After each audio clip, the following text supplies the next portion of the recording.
Brother, what's that? What's that, brother? I'm tired of suffering. I'm tired of suffering. Somebody smell like shit! Somebody smell like shit!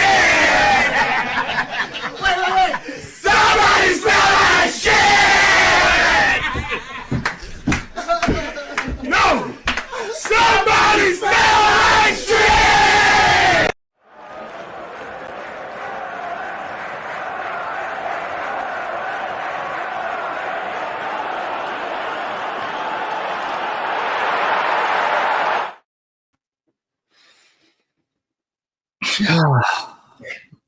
Some smell like shit.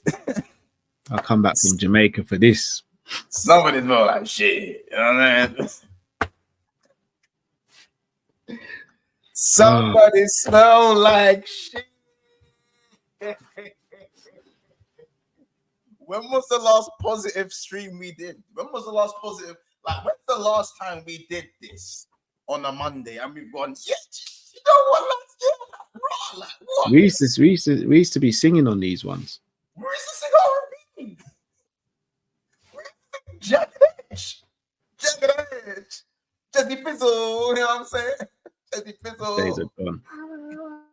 You know what I'm saying? Oh, look at little man, Wakanda forever. You know what I'm saying? Black Panther, you know? He's still on Jamaica time. Say hello to Uncle. What does Black Panther say? Hello, nephew. Wakanda forever. Wakanda forever. God. Hopefully, you know. Big up the little one, man, every single time. You know, at least he doesn't know. He doesn't understand. He doesn't understand the pain, you know? He doesn't understand. And I don't want him to either. Yeah, there's beauty in the struggle. Word to Jacob. There's beauty in that, you know? There's beauty in that. And by the way, I hope the holiday was very good, man. Hope the holiday it was needed. It was refreshing. And I'll come back to this. Come back to this.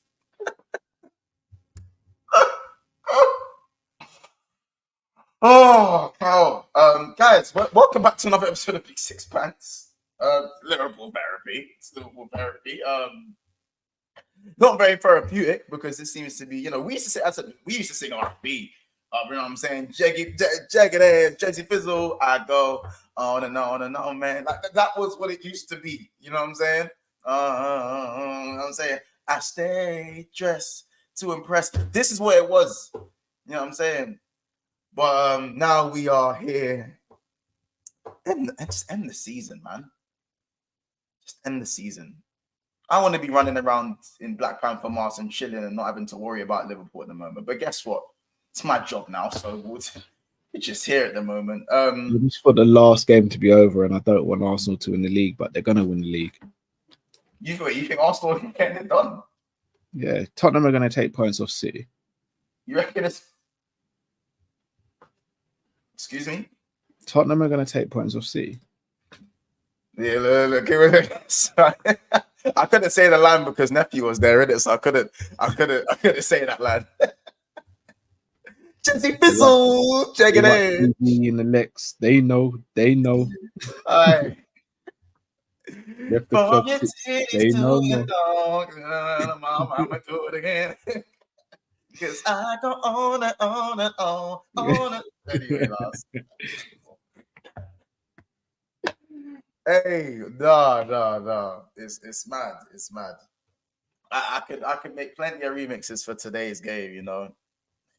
But that midfield to just be open, you know what I'm saying? Big up Jamie. I know he couldn't make it today, so make sure you Big guys, up Jamie. You know what I'm saying? Big up Mr. Link, you know what I'm saying, in the house as well. Neil Gunn is here. Liverpool normally finish strong. Don't worry, guys. Pause that, please. We don't be finishing strong. I don't even know if we be finishing. Start. I was gonna say we just about start. I don't know if we be finishing, you know what I'm saying? But you know, it is what it is. Big up, honestly, you guys. Everyone was stressing. Meanwhile, I was making a burger, drinking some lemon water and eating some carrot cake because this result don't change jack for us. It's mad. If you couldn't laugh, I would cry. Big up freedom. LFC hot score as well. No way you're deluded, Callum. Your man's still in yard. Yeah, Carl's man is defo still in yard. Can I ask why it's so incomprehensible that Tottenham get anything from City though? Seriously. I don't know. Cal was at a Vanessa Blin concert. That's what he was. That's what he was.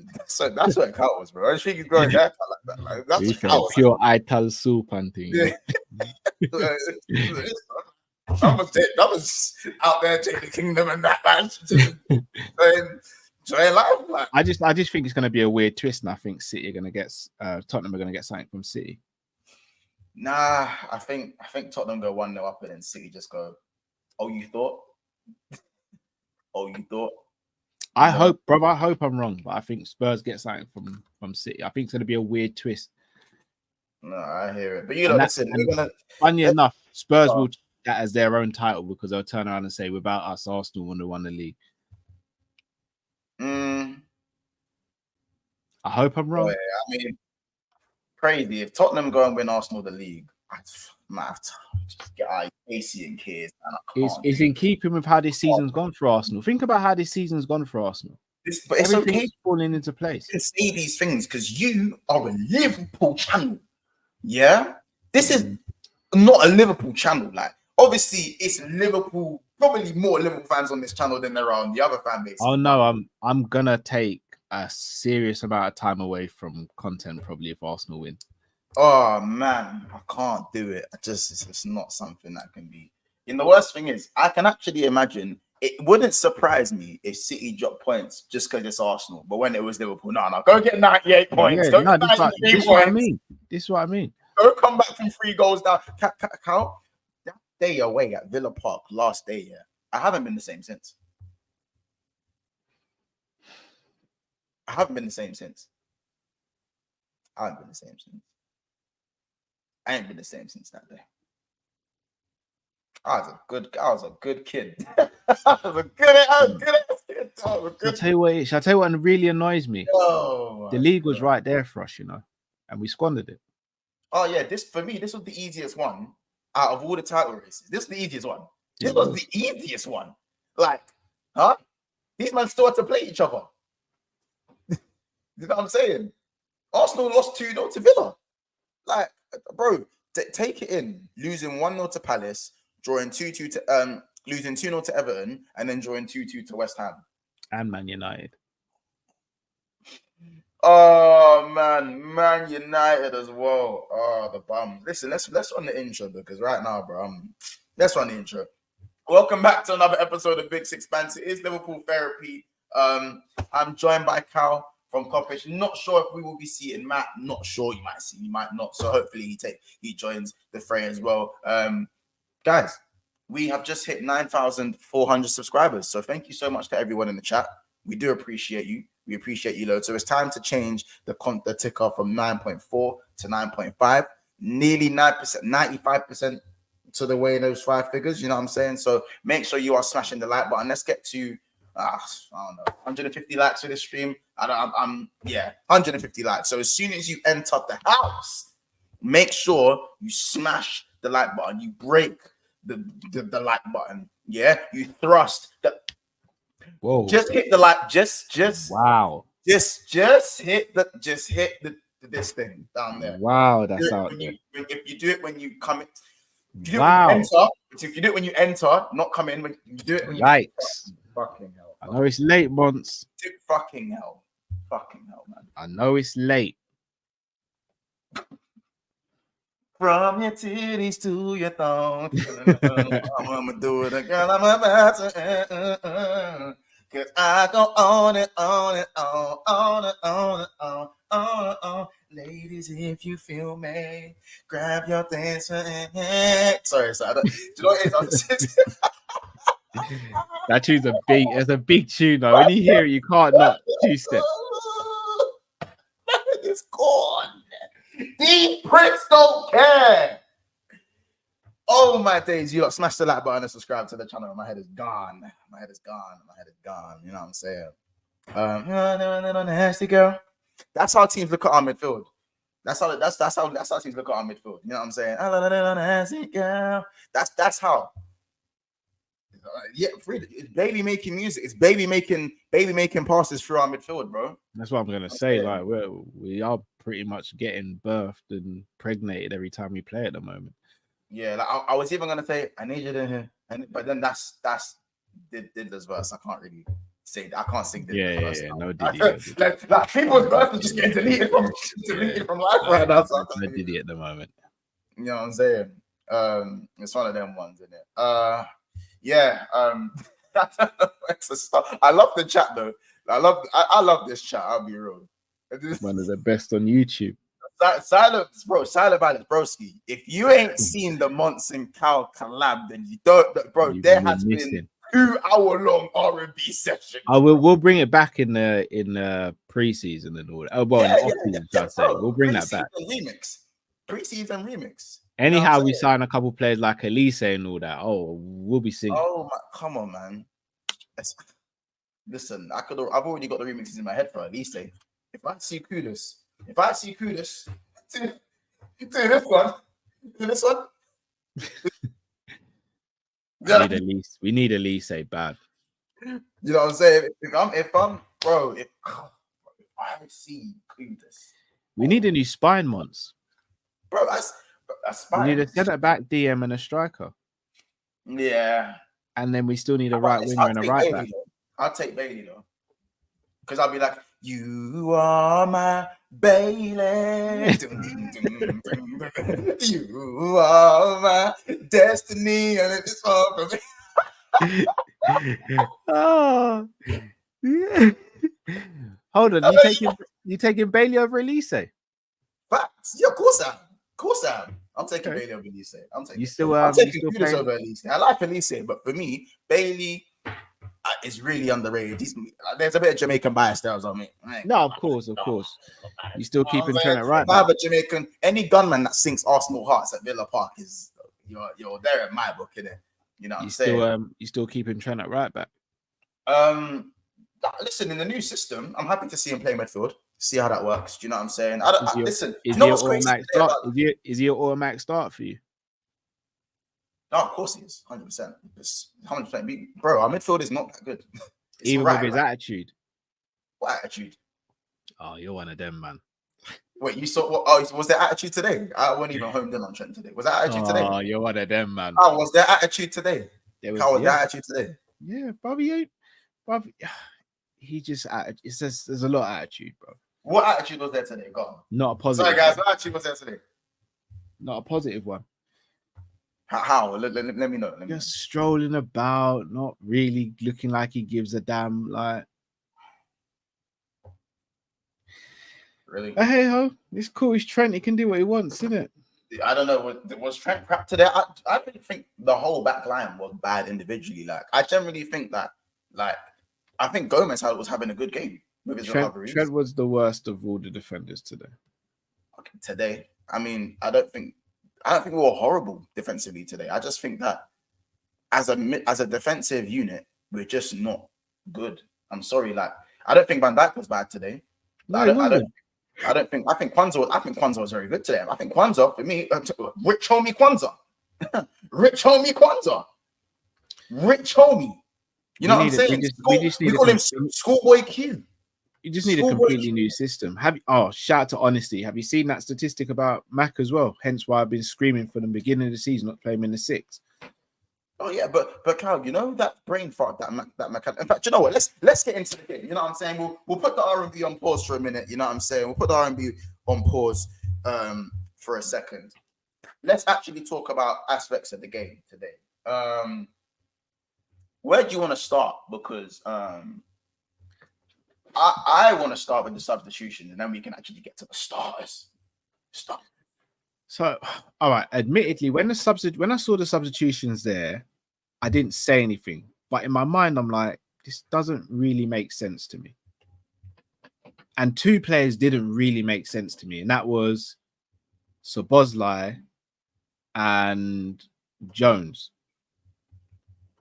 But then when I saw Endo was coming off, I'm thinking, what really is going on? I mean, listen, this one is for the chat as well. Like, do you guys think the substitutions ruin the game for Liverpool? Were the substitutions, is that one of the main aspects for, and I know the 2 goals were a little bit jammy, but those substitutions, let me know what you thought. We deserve to Did it be cost us the behind. game, yes or no? We were lucky not to be behind. I think everyone just looks at the 2 goals conceded and goes, the substitutions.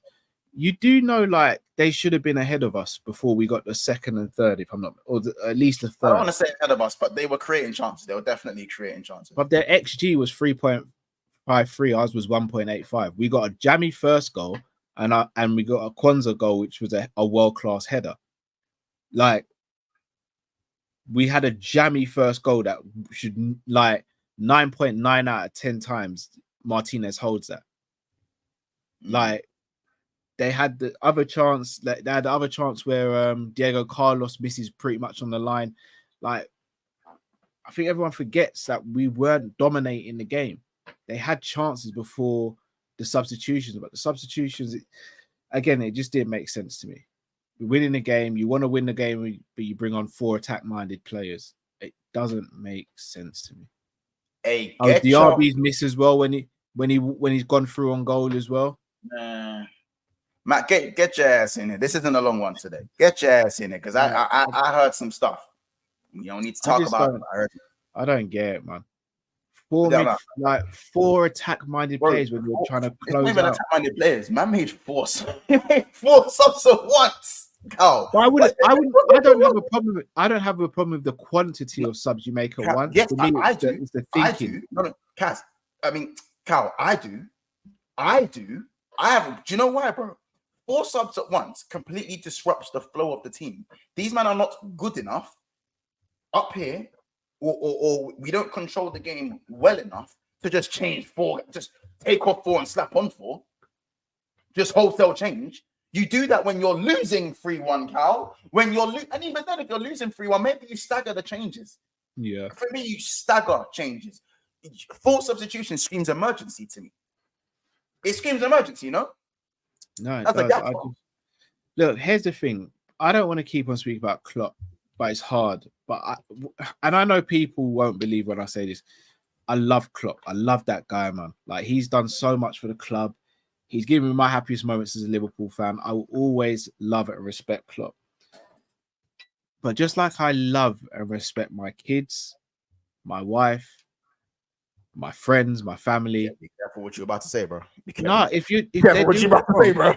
No, if they're doing wrong, I ain't saying nothing.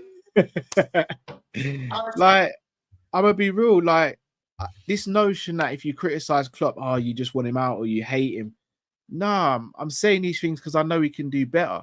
I'm saying these things because my first love, as much as I love Liverpool, is I didn't even know that. Is Liverpool Football Club. I love Klopp, but Liverpool's my first love, not Jurgen. And I will always put the club above any individual. So, and Klopp's just he's not covering himself in glory. The players aren't either. It's not all on Klopp, it's the players as well. But it's both of them. And like, we're sitting there and I'm seeing Elliot throwing up excellent performances, and I'm thinking, why wasn't he starting a few weeks ago when Szoboszlai was throwing up stinkers? Why is it we beat Fulham away and then you made changes for the Everton game and brought in players who weren't on form as opposed to playing the Fulham players who did get us to 3 points? So if we are just homing in on some of the subs, I don't think Gravenberch was horrible. I don't think he was horrible. I don't think he was. Oh my god! I don't think any of them were. I don't think any of them were. I know who you're going to say. No, Szoboszlai wasn't good. I don't think he was horrible. He wasn't good. Cal, he wasn't good. He was average. I think all of them were average. Average. What did Szoboszlai do? What did he do? He came on. He made a good 1-2 Salah, and he tried to dink the goalkeeper. No, but what did he do wrong? He didn't do anything wrong today. It's an average performance. Just don't pose no threat, Cal. No, but none of them did. But none of them came on and did anything detrimental either. I mean, I wouldn't say the midfielders are there to pose a threat. Like Curtis Jones, I don't expect you to pose a threat. I judge Curtis Jones on other metrics when he's come off the bench, on a different type of metric. You know what I'm saying?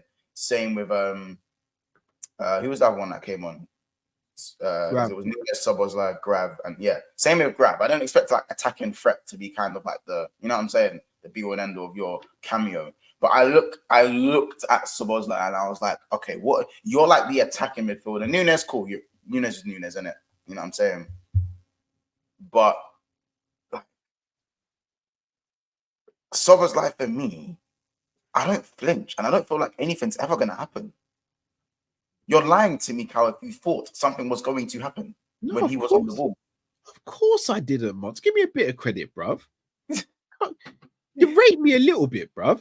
Like, I'm not sitting there saying I thought Szoboszlai was going to come on and do anything, but I definitely didn't think he had a poor game. I think he was just, I think Gravenberch was slightly above average because he came on and did that dribble and he looked like he done. That was it. Like, Jones came on, had a timid shot.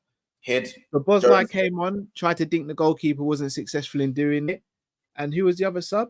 But Carl, do you know what it is? Maybe I'm micro-analyzing. Oh, Nunez. Nunez was offside. Oh, Nunez, sell him anyway. Sell that prick. But I'm saying, bro, like, if I'm being honest, Carl, like Sobo, bro, he's come on here, and as I said, maybe I'm micro-analyzing this, innit? But he's chasing his first touch. Honestly, chasing his first touch at times, and then when he's making his decisions, it's like everything, he's like a second behind player. It reminds me of Fabinho in his last season in Liverpool, where he was then always a second behind player, always getting a yellow card, or, you know what I'm saying? There was a time where he got the ball, and I knew, how about this? I knew DURAN was going to tackle him. Like, I actually knew, do you know what I'm talking about? When he got the receive the ball, and he got this, I knew he wasn't going to make his mind up quick enough with his first touch. I knew he needed an extra 2 seconds to make his mind up to do something. He doesn't have fast feet. He can't operate in tight spaces. He can't. Bro, he ain't it. How? He ain't it. I need to see him in a new system. He gets 1 year for me. He has one. No, agreed. I think from now on, it's 2 seasons max for anyone. And bro, but he's on you're on fraud watch. Like, yeah, agreed. That's it. BC, he takes long to turn because his first touch, he's not like Mac, where Mac was shit at times today, but Mac, everything Mac does is with a purpose. Even to an extent, Endo shields the ball with a purpose. Like, he wants to turn a certain way with a purpose. Sobo just controls the ball, whether a guy's here, there. Well, this is what I'm saying. Have you seen Sobo play for Hungary though? I don't. No, but this is what I'm saying. Have you watched the 90 minutes for Hungary, Carl? I have, because of Sobo. Yeah. The problem with Sobo, Ross Barkley is clear of Sobo's line. Never. Yeah, he's clear. Sorry, go on. I wouldn't say he's clear. He's had a better season. He's clear, bro. He's Velcro. I don't think he is. I think we need to see Sobo in a different system. Here's the thing, though. Sobo wouldn't be a starter for me at the beginning of next season. Ross is actually technical, though, Cal. No, he is. He's technical, bro. No, he is. Ross always been technical, though. Yeah, that's what I'm saying. Ross has got that. Like, Sobo don't have that. But go on. Yeah, for me, he wouldn't be a starter for me next season, potentially. As of right now, McAllister's our best 10 and Elliott's our second best 10. And the thing is, Carl, but the fact that Sobo doesn't start in this field is worrying. The midfield's not that good. It's not crap. Our midfield's not crap, but it's not that good. It doesn't move me. It doesn't move anyone. All right, so let me ask you a question then. Let's say I'm going to use Paulinho, for example. Let's say we went in the summer, we got Paulinho. Got him in the door early. Carl, I'm checked out. Bro, you don't want Paulinho anymore. Bro, he's 20. He's going to be 29 next year. Oh, this season's done you bad. Like, I'd still take, like, don't get me wrong. I love Paulinho, bro. Yeah, you've fallen out of love with the game. Bro, you've fallen out of love with the game. I said I'm checked out. Yeah, you've fallen out of love with the game. Broski, take it in. Bro, no. Broski, seriously. By the way, people, there's 200 people in the house right now. There's only 47 likes. Like, what are we doing there? Munch, you're done with Paulinho. I'm not done with Paulinho, bro. But like, come on, man. Like, all right. Just for argument's sake, then let's just say we got Paulinho, but he's still 28. Yeah. For me, if we're gonna do 4-2-3-1, 4-2-3-1, which I'm hoping Arnie Slot does. Wait, bro, he's 29 in a month. Yeah, I know. I didn't want to break it to you. He's 30 next year, blood. He's 30, blood. Yeah, I know. Yeah, All right, so all right. The sweet spot was last summer, right? That's what I'm saying. The sweet spot was last summer, and sell him at like maybe 31. I want us to get Ugarte. So let's say it's Ugarte. I don't even rate him even, bro. I don't rate Ugarte. Who do you want then, Mons? Huh? Who do you want? I'm trying to think now. Like I'm saying. I don't know, bro. All right, let's Manu Kone. Would you be good with Manu Kone? Kone? Nah, Yeah. I mean, no, ship sale. No. Yeah, this season's done you bad, man. It's not done me bad, bro. Like, but the DM market last season was, you know, the what I'm last saying? 2 seasons. Remember, Shuameni, Basuma, Rice, Yeah, Ugarte, bro. all these players. Bruno.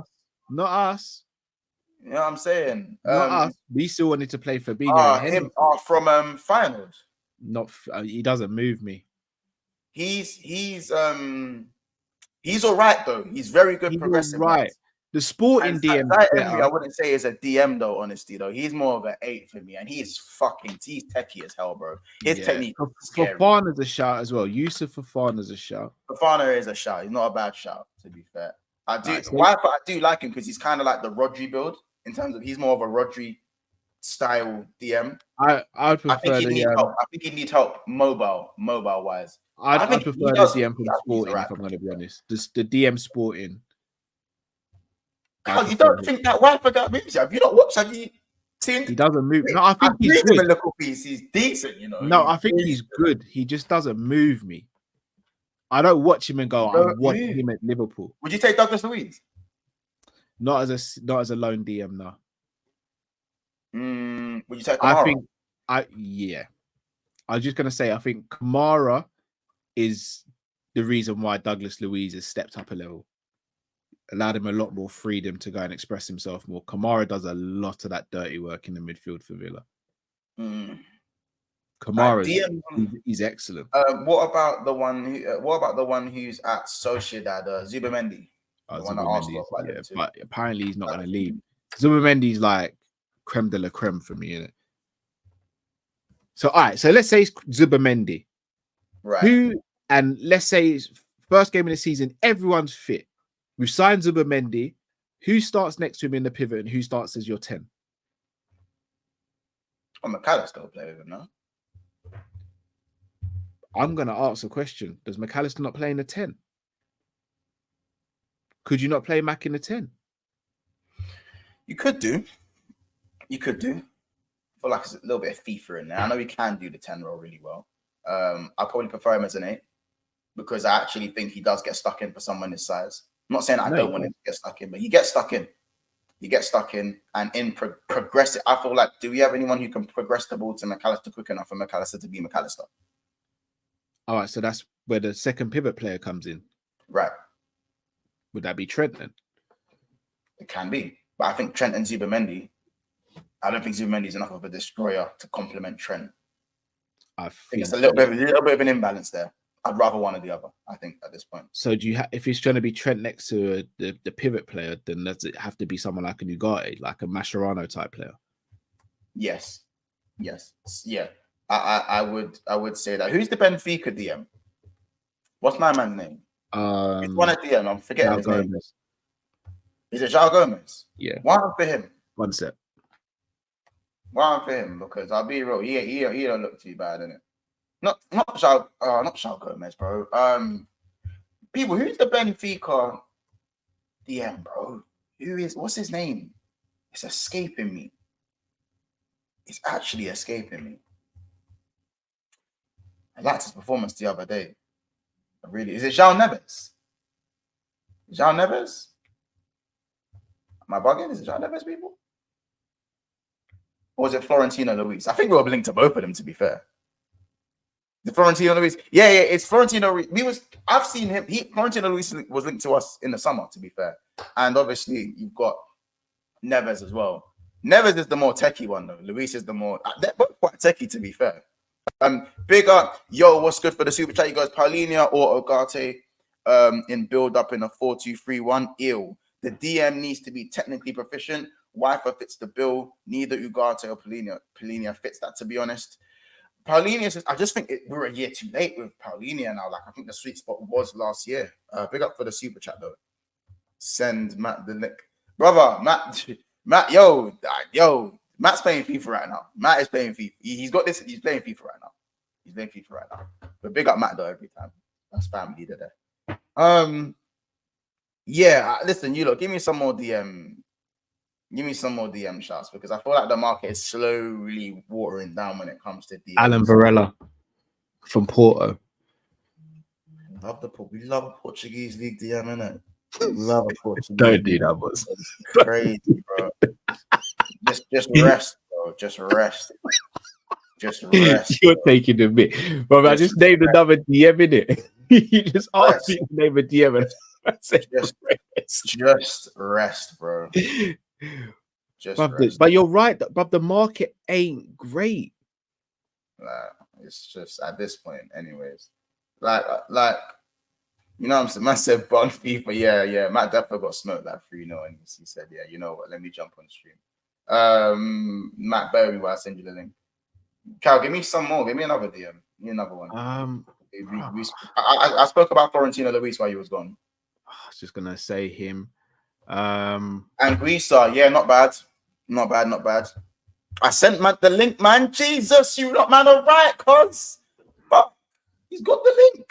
Hold on. If you don't join, you go and join. You know what I'm saying? Like, I fucked up. Gosh. Yeah, man. There's not many out there. And here's the thing: we can't go and get a young DM because we've already got Bichetic. So it's got to be of someone of 8, like Manu Kone. I know he's not an out-and-out DM. Oh, Edison at Atalanta. Oh, the light skin you. Yeah. He's all right. He bullied us, bro. Yeah. Who hasn't bullied us, though? Who hasn't bullied us, though? That's like saying, oh, my man knocked out Amir Khan. All right, who hasn't?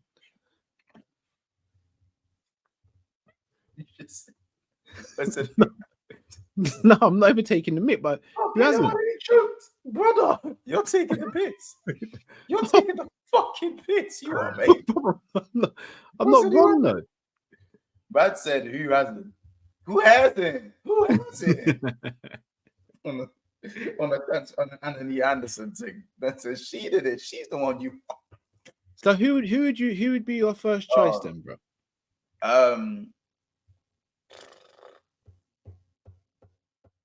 I don't really have a first choice at this point. It's still Pellegrini, isn't it? You're just but bro's actually 29 in July. Rest, like, just go rest. Like I'll be real, like in 3 years' time, he's gonna go watch Bargain Hunters and The Chase and Antique Roadshow and that with his missus and that, bro. I big up The Chase. I met Sean Wallace recently, brother. That's my guy still. Yeah, Sean Wallace is my guy.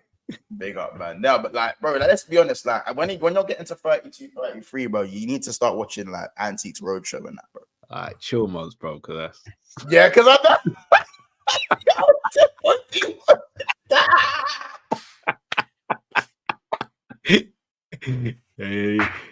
you're moving to me without even realizing you're moving to me. How dare watches all of those shows on regs.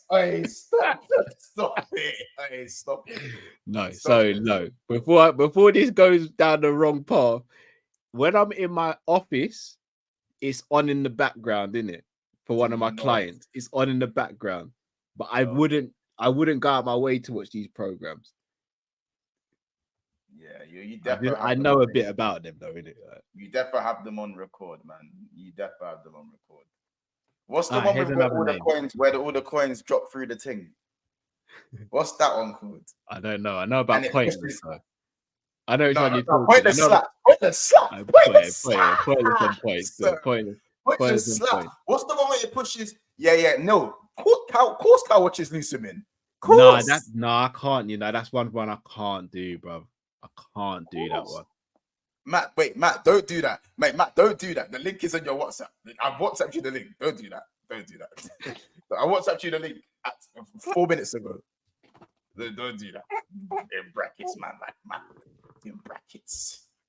In brackets. Nah. Tipping Point. That's the one. Tipping Point. How been watching Tipping Point? Yeah, tipping Point 6 still. It winds me up though because I feel like they rig it. One sec. Hey, the way some of them coins don't drop when they're hanging on the edge, it gives me anxiety. It gives you anxiety. I said it gives you anxiety. But my blackness won't permit me to watch that even in my late 40s. Oh my god. I know Kyle watches Antiques Roadshow. Kyle watches Come Dine With Me. To be fair, Come Dine With Me slaps, innit? To be fair, Come Dine With Me defo slaps. Yeah, the defo rigs though. But you lot, just before Matt jumps in and Kyle obviously gets back in a couple of minutes, before we move on to some of the more individual performances, we have 200 people in the house right now, and we only have 60 likes. So please, guys, the like total today for this video is 150 likes. So please make sure we should easily get about 20 to 30 likes just in this sentence alone, because I know there's a lot of you that haven't hit that like button. I really appreciate it. Big up the Coppish community. Obviously, subscribe there. It's in the title above. Make sure you subscribe to Big Six Bands. Thank you for getting us to 9.4. We're nearly there. Do you know what I'm saying? And yeah, man, let's keep supporting. You know what I'm saying? Subscribe to Coppish, subscribe to BSB. It's very, you know what I'm saying? So you lot, just quickly, we're gonna introduce another member of Coppish. I'm pretty sure he watches Antiques Roadshow in his spare time as well. I hear he's a massive fan of The Chase. I'm pretty sure he has watched Bargain Hunters. I think it's called Bargain Hunters. The one with where they sell in the backyard. That used to be on Weakest Link as well. Still, Weakest. What did you just say? Matt used to be on Weakest Link as well. He was on Weakest Link. Matt used to be on that as well. Like that was his team back in the day. Rumors, that was his team. Rumors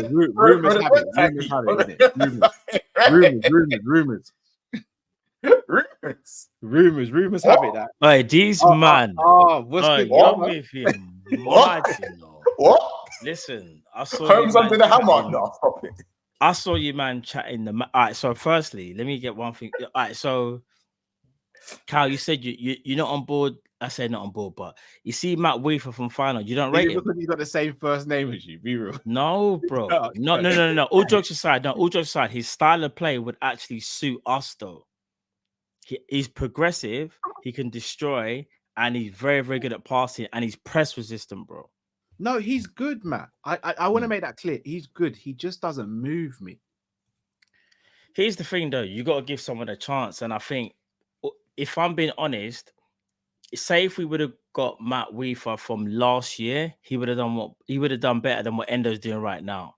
All jokes aside. That's no disrespect to Endo. I know, but with all due respect to Endo's not that. I'll be real. Endo's not even top. He's not even top 20 DM in world. No, I know, bro, but Matt's Weaver, yeah. Here's the thing. I can't sit here and lie. Am I a Rodri thing with him? It's a Rodri. Hey, bro, it's a listen. It is, you know. I don't want to get carried away and say he's the new Rodri. You man are getting carried away. You just said it's a Rodri thing. No, stylistically, you said Moussa Diaby's the truth. And look what Moussa Diaby did today, bro. Yeah, he batted us up, bro. Moussa Diaby. Are you forgetting that with the one where he skied it? Bro, Moussa Diaby's a musclehead, bro. He's just a fun with bad. Man said a musclehead. Bro, I'm gonna be real. It looks like Leon Bailey might actually be the better player. All jokes he is the better player. Bro, you man are doing this after one season to Musa. No, bro. Cal, Musa he is not as good. No, Moussa Diaby's good, Cal, but I don't think he could be maybe our starting right winger. I think maybe he would be an impact player. He's not better than Kudus either. No, but I don't think he's better than Kudus. He better than Kudus. He's better. Like Cal, quick question: you said Diaby's better than Kudus? He's better than Kudus. No, he's not better than Elise. I know what you're doing. This is what happens when you go to Jamaica, yeah, and you just eat yam, bare food, live a good life, get a bit of sunshine. Yeah, man's into cricket now. Yeah, Cal likes cricket. That cheesy beef patty must have done Cal a mad thing. I can't even lie. Man, he had the beef patty too much Oxtal got Cal loving cricket That's and what I'm dominoes saying, now, bro. Playing Man got dominoes. Man got the making KFC, bruv. You're moving different, bro. Man said Musa Diaby. Musa Diaby. What? I'm coming. Right, Cal, all jokes aside, is Mr. Diaby better than, dare I say it? And I know they're different players because I think he's a better player, but would he be more effective than Jarrod Bowen? More effective? No, but I don't think most left-footed right wingers would be. I think Kudus being Bowen a bit more effective than Kudus. Yes, yeah, yes. but that's, do you know what? I'll agree with you. Do you want to know why? Remember I said this before though. Musa Diaby and Kudus are used very differently in their respective teams. Kudus is used as not as like the output guy. He's more of the build-up phase play, phase 2, phase 3. Whereas I feel like Bowen is more of a destroyer. Musa Diaby, kind of similar as well. He's not necessarily a destroyer, but I don't know, Cal, if he has the output that we would want though for Liverpool. And what I'm saying is this, bro. No, I agree. That's why I want Elise. Yeah. That's why I want Elise. Yeah, no, listen. Here's the thing. I feel Matt like rate Elise, by the way, you know, Monts. Who said I don't rate? Why are you Excuse me? doing that, bro? Don't Raw, let Cal fool wait, you. raw, like what? Don't let Cal fool you. Don't let Cal fool you. Excuse me? Don't let Cal fool you. Do you know what I said about Michael Elise? You don't rate him like that, innit? No. You back to hat you against you on ultimate team with Elise team this way. Bro, Why he you putting must- your own let team, me. man? Are you not gonna let me land? You gonna let me land? You put him in your No, own. I I'm not gonna rate let Elise. I'm not gonna let you land. I'm not gonna let you I land. rate Elise, but But I you don't- said Elise you don't rate for him like me. This is his only standout season. He's got a. Got him. We fucking got him. You're not gonna let me finish. Go on. I hear what I'm saying, yeah. Go on, man. Elise is an amazing talent, bro. But he's picked up a lot of injuries. And not only that, this is his standout season. If we go back over the years of Michael Elise's career, he's never been a standout goal getter. We're not talking about player. Player, bro, he's got all the quality in the world. But we also need output. Here's what I'm going to say to you now, to both of you. Michael Elise at Palace is what kind of like what Luis Diaz is doing at Liverpool, so to speak, over the years. Luis Diaz has all the techers in all the world, but his output has been a bit crazy, right? But Elise is having his standout breakout season, and everyone's going crazy. That's what I'm saying to you, people. Bro, man said, how can he say Diaby was moving like Jonathan BRD? Fuck. No, that's crazy. Oh, sorry, my That is language. I was sorry. That is crazy. I can't lie. Cal, what are you saying about? Because Cal's made some mad shouts here. So Cal says Mr. Diaby for one should be the starting right winger. Cal, you still on the Shirky train? Ryan Shirky? Yeah, I think Cal's left the building still. I think, man, guys, Cal is not breastfeeding, man. Give it a rest, man. Come on. Hey, then, man, let man live, man. He's got Let him live, like man. me, bro. Let him live. Let him live, bro. Let him tend to the youths, them like how I have to. You get me? Why man them sending me clips? And if I click this clip, am I gonna see Matt saying you don't rate Elise? Oh my, no, bro. I've never said that. Never. I said them man. That when I say them man, Drift and Cal rate him higher than how I rate him. I think he's talented, but I said his output ain't the greatest. Only this season can we honestly say his output has been good. Go back over the years and see if I'm lying. Go back over the years, bro. Remember, we want to replace Salah, but man are getting caught with the tech. He should be available more often, in my opinion. He should be. Marcus says direct Palmer. Come on, man. Come on. Palmer's cold. We know Palmer's cold. All right, big up Staffy as well. Big up Staffy TV. All right, big up Staffy, because I only found out about Staffy's channel maybe a couple of weeks ago. And they've got a show on there called American Waffle. I actually really like that. I really like that show still. Big up to all them, man. Big up Staffy. Big up Staffy, but fuck Staffy at the each same and time. every time. No. We can't do that. No, I love Staffy's gang, but fuck Staffy. Yeah, because he's Man United fan. Yeah. Yeah. In that regard, yeah. But look at this prick. Look at this prick. Leave me alone. Big up Staffy. Go subscribe to Staffy TV though. That's gang. Yeah, you know what I'm saying? Big up. You know what I'm but saying? At least they can't go United because he'll just stop ruining players. I'll never forget somebody did to let me what they done to my guy Paul. Should Liverpool go and get Michael Elise knowing his injury record when we've got a Diogo Jota? That's my argument. His injury record isn't as bad as people think it is, by the way. Okay, what about okay, I don't want to do the stats thing, but because I do think stats can be misconstrued and stats can 37 also be appearances misleading. last season and 26 the season before. What's that, sorry? 37 appearances last season Yeah. in the league. And what about goals and assists? What's his output, his general output? 2 goals, 11 assists in 37. That ain't bad. So that's Diaz levels then. Palace. 2 That goals. That ain't bad. 2 goals. Are we really? He was we but are you can see Liverpool that- Football Bro, Club. No, bro, wait there. Matt, Let me ask you. Diaz is a big Wait, man. Diaz is a wait, big man. Wait, let me land. God, he's a Matt's god. so harsh on wingers. Let me land. I understand Elise has got all the tech in the world, but we also want output to go with the tech. That's why I'm saying Kudus would be probably be better. And I know Kudus numbers aren't amazing, but remember how Kudus is utilized at West Ham compared to Bowen, compared to Elise. That's my argument, bro. Do you get what I'm trying to say? I hear Matt, it. check this, yeah. If I said to you, Matt, there's a player we've got on our hands. He's homegrown. I think it's 65 million release clause. Very excellent set piece taker, corners, free kicks, Technician, penalties. all of that. I hear you. Good dribbling, good turn of pace, press resistant, good shot, creative. Would you say no to that, bro? You're the wing wizard, bro. Can I play devil's advocate? Cal, I'm surprised. I mean, Cal, I'm surprised you like Elise as much as you do. He has the Trent body language thing.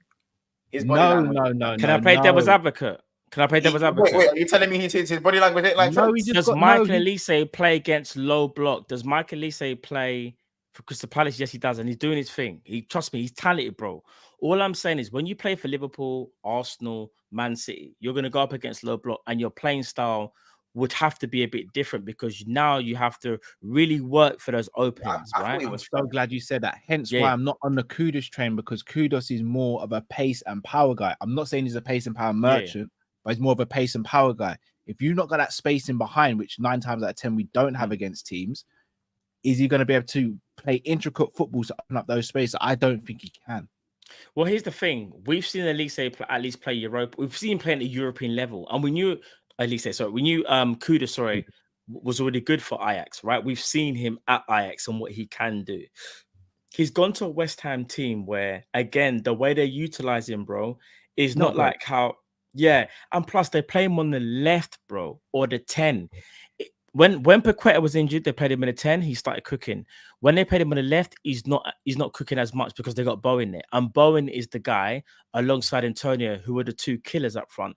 Kudus is made to be the supplier, so to speak. I do generally feel like if you put Kudus on the right hand side for Liverpool, I just think he cooks way more. Personally, I don't know. I could be wrong here. Do you get what I'm trying to say?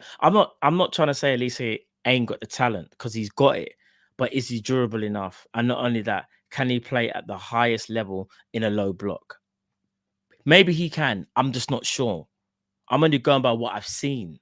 And what I'm worried about, Monts, is, we can't afford another injury-prone player, because with one of them, we already struggle, and that's with Jota. And I know Elise is no Jota, but we just don't want to be in that conversation again. All right. Hear me out. Yeah.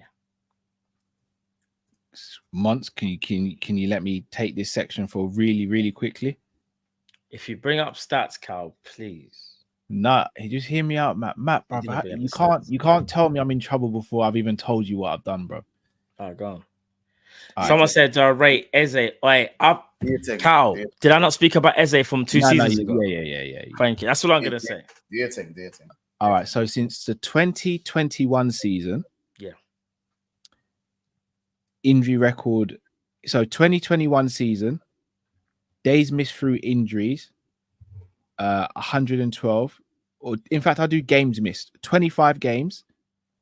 21-22 season, 25 games. 22-23 season, 6 games. This season, 0 games. So since 2020, so in the last 4 years, this player's missed 56 games through injury. The second player, since 2020, missed 1 game in 2021, 2 games in 21-22, 13 games in 23-24 and 8 games this season. This player has missed a total of 24 games since 2020. The first player I spoke about was Kudus. The second player I spoke about was Elise. So this injury-prone label that's been put on Elise, I'm not having a dig at you here, by the way, Matt, but this is a common consensus that Elise is injury-prone. Would be the same as saying Luis Diaz is injury-prone because last season he had the injury, came back, then got re-injured again.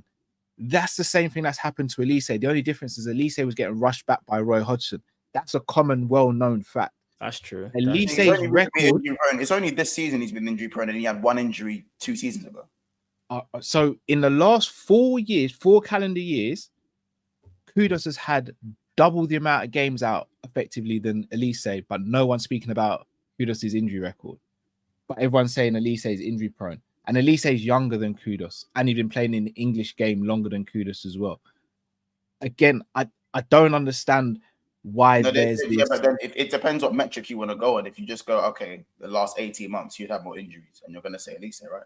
No, but that's what I'm saying. I don't think 18 months is a big enough sample size to call someone injury prone. I think 4 years is a good sample size to. 4 years is a good sample size. But again, like, it's not even just injury. I did speak about output, and I understand one's playing for Palace, one playing for Ajax, one's playing for West Ham and whatnot. I got you again then, Matt. Hear me out. Go Hear me out with the next stuff. Yeah, go. All right, so Kudus in the Eredivisie. So 2021 season, 17 games, 4 goals, 3 assists. 21-22, 1 goal, 1 assist. That's poor. 22-23, 11 goals, 3 assists. Better. And then this season, only 1 goal. He only played 2 matches. So that's since 2020. Huh? At least he's only scored what? So no, that was Kudus. Hold on, Kudus only scored 1 goal. So since 2020, yeah.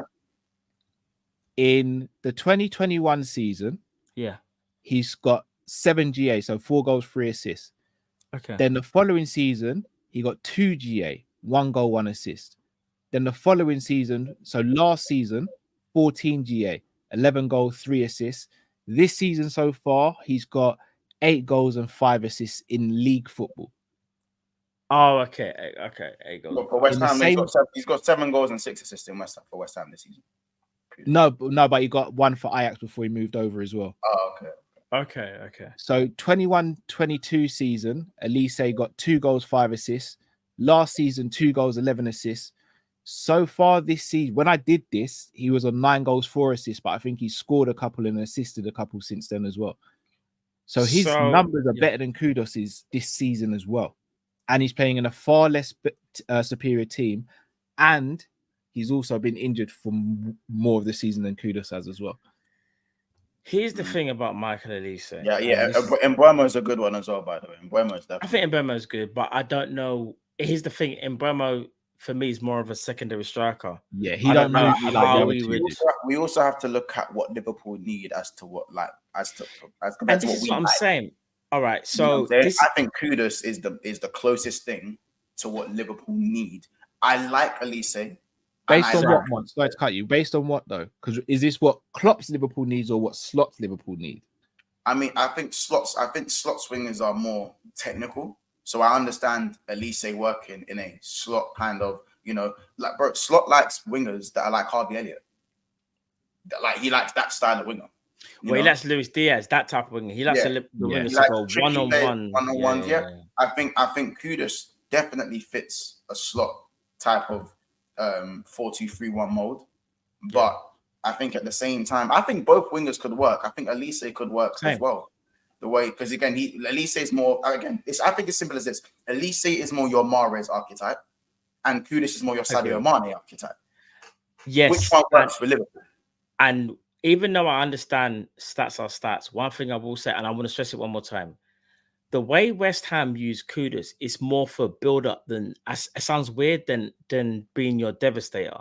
Kudus is left-footed and plays on the left. And the way how West Ham want him to play, they want him to supply. Obviously, he'll try and get goals, but he's rather the supplier to Bowen and Antonio.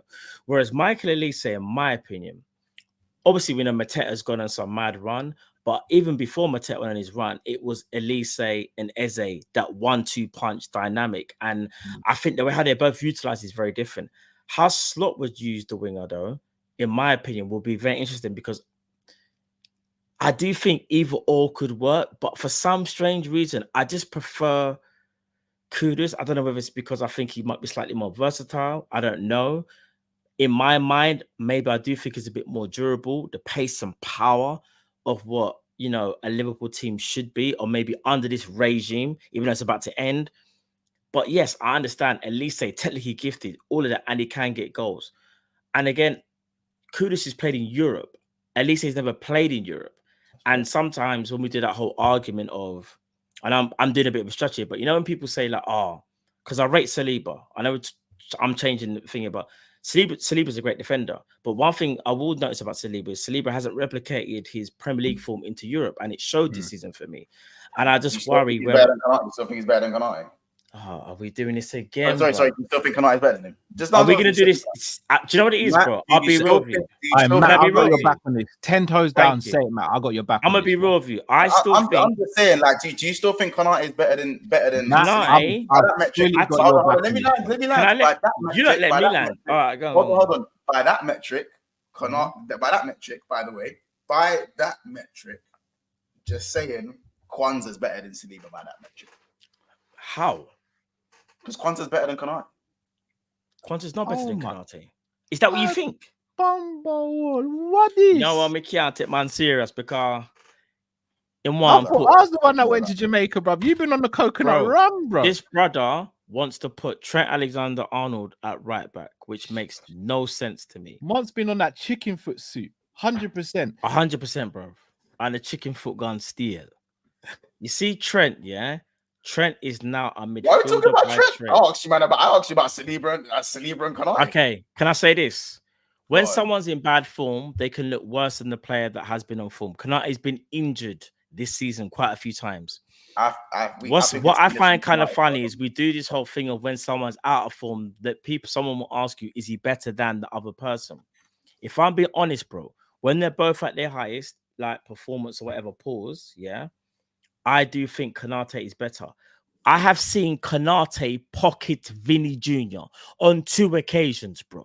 That's correct.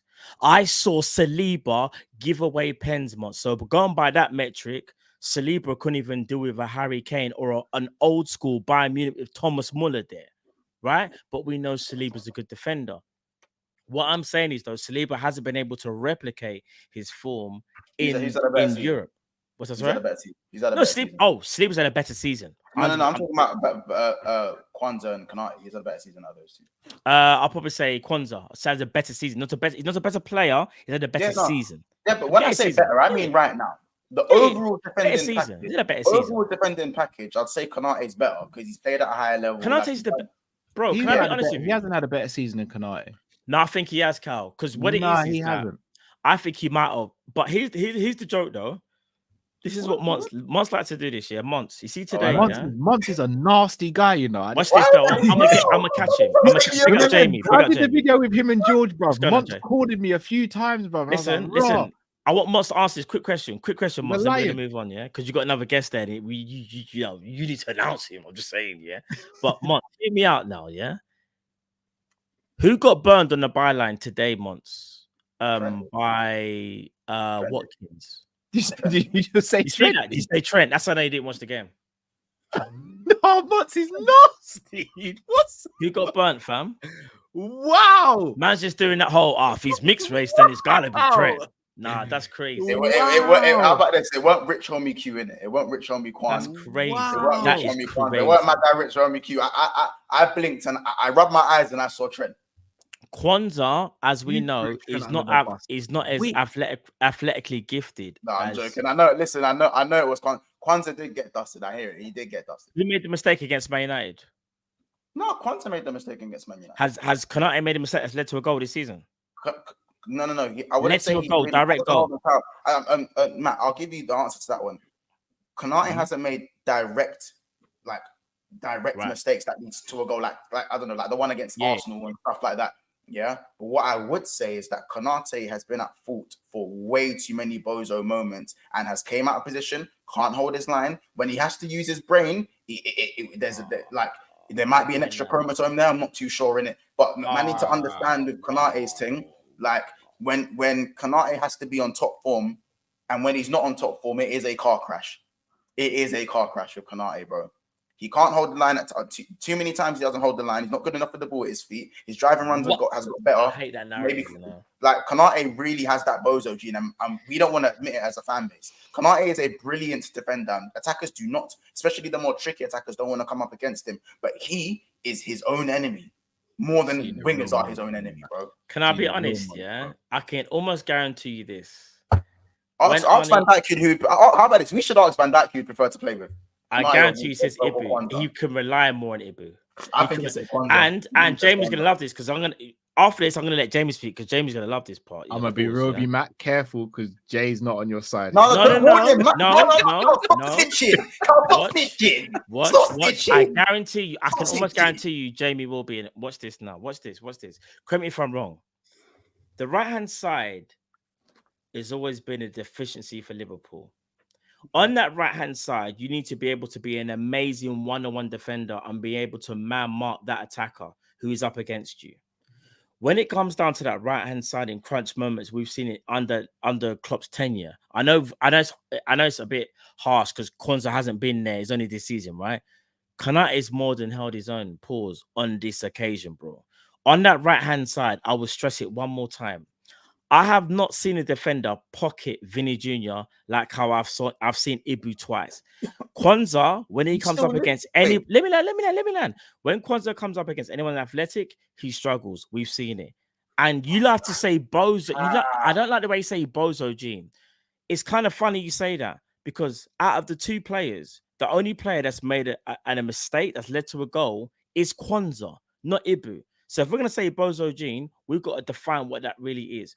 Yes, Konate might be the macho man that likes to stand up against players and not get bullied, 100%. And Kwanzaa might almost, what's the word I would say, concede ground and see what his opponent's going to do. But Kwanzaa is also young, and I feel like he makes more mistakes in crunch moments than Ibu. Ibu's had bad games this season, don't get me wrong. But I also feel like Kwanzaa's made bad mistakes this season as well. But they're not highlighted as much because he's the future. He's the new defender that's coming through the rankings. And again, that right-hand side comes under more stress than that left-hand side. And let's keep it a buck.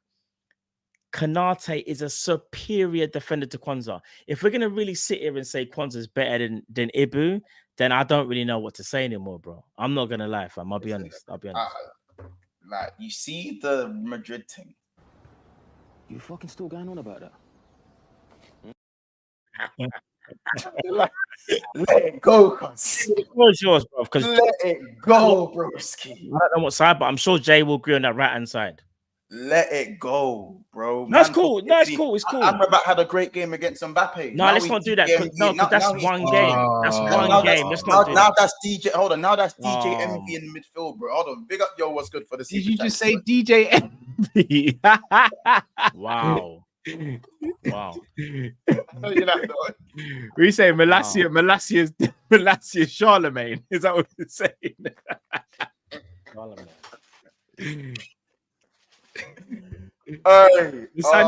Lissandro's Angie. You got Angela. You got Angela. Yes. You see you, yeah. I'm not gonna say. Let me just get my Coke Zero and chill out for a bit. You're getting me annoyed, man, bro. I'm not gonna lie, fam. You did too much. Bro, hey, I'm reading this. Like said, Monts, you spitting about Konate. I know. No one wants to hear the truth about Konate, bro. Bro, you're bringing up one. What about everyone else? You brought up one person's chat, bro. What about everyone else? No. I'm just talking about Konate because for me, the fact that there is an argument for him and Saliba, I think is criminal. I think Saliba is better than Saliba is, but he's better than Konate. Saliba plays with. He's better than Konate, bro. He's more protected in their defenses, bro. Structure. No. Saliba is the structure, bro. They have Declan Rice. We have Endo. Do you rate Endo, Mons? No. Do you rate Endo? I don't like. He's just all right, isn't it? He's just all No, right. no, He's not Monster. good Do you enough. rate Endo? All When we right. get countered, do you trust Endo to break up lines of play when we get countered? No, I don't. Listen, I know the protection in front of Saliba, but Saliba did not have Declan Rice last season, and he was still immense. He has Ben White. Ben White? You see Ben White? Ben White tactically is spot on what you want from a right back. You might not like his personality, but Ben White, if we keep it apart, is one of the best right backs in the Premier League, and he's very disciplined. Trent is not disciplined. I can't stress the amount of time Saliba's not left on an island when he has to defend. There's no one-on-one macho defending, bro. I'm telling you, bro. Let's take it to the chat. Chat. Who is better, Saliba or I can't Konate? believe it's Type the name. Wow. Type the name. Is that what we're doing? Type the name. Type the name. It's your show, so your show. No, your thing. You do your Matt, thing. broski. Now do your thing, fam. Do your thing, fam. Matt, you have freedom of speech. Do your thing, fam. Do your thing. Matt, I'm gonna sip my drink. Do your thing, fam. Matt, you have freedom of speech, right? You say what you want, bro. You know you have the keys, bro. Hold on. Let me read out the super chat and then we'll you know what I'm saying? Let me read out the super chat. Big up, yo, what's good with the super chat? He goes, Konate is elite when he uses his body, core, and strength. His other stuff is subpar. I worry when he actually has access situations. Saliba is better. Yeah. Listen, by the way, just because Saliba is better than Konate doesn't mean Konate is a bad defender. Hey, Jamie, what do you think of this matter about that? You know what? Here we go. Actually, because listen, I already know the answer in it, but you know, Jay, remember I stressed the right hand side. Jay, before you say anything, just remember I stressed the right hand side. I know the right hand side. The right hand side is Turkey. Just want to make sure, Jay, we're on the same wavelength. Look, comparing these is like comparing apple pie to apple crumble. It's both shit. I mean, I don't like it. It's terrible. Konate needs to have a long look in the mirror at himself, in my opinion. He shouldn't be losing his place to a kid that was playing for Joey Barton last year in a relegated Division 1 team. He shouldn't be. Simple as that. So Konate needs to Matt, do this one because Konate is a far better defender than Kwanzaa. He is. He's a far better defender. That's the statement right there that I wanted to hear. For some reason, Jurgen Klopp is picking Kwanzaa ahead of him because he is showing more intent in training. Better form. That is to do with Konate's mentality. It don't matter how good you are physically and how good you are as a player. If you are not taking the game seriously enough, you're not going to play. So for me, Konate needs to go after every game. That's 4 games in a row now. He should be looking at himself going, why is this boy playing in front of me? I'm a French international. What's going on here? And he needs to buck up. Simple as that. By the way, guys, there's 270 people in here, and there's actually only 96 likes. Come on, people, man. We've got to smash a lot. Come on, man. Yeah, and Ibu's a quality player. He's a French international, for goodness sake. He's a quality defender. Yeah. But he's not been good this season.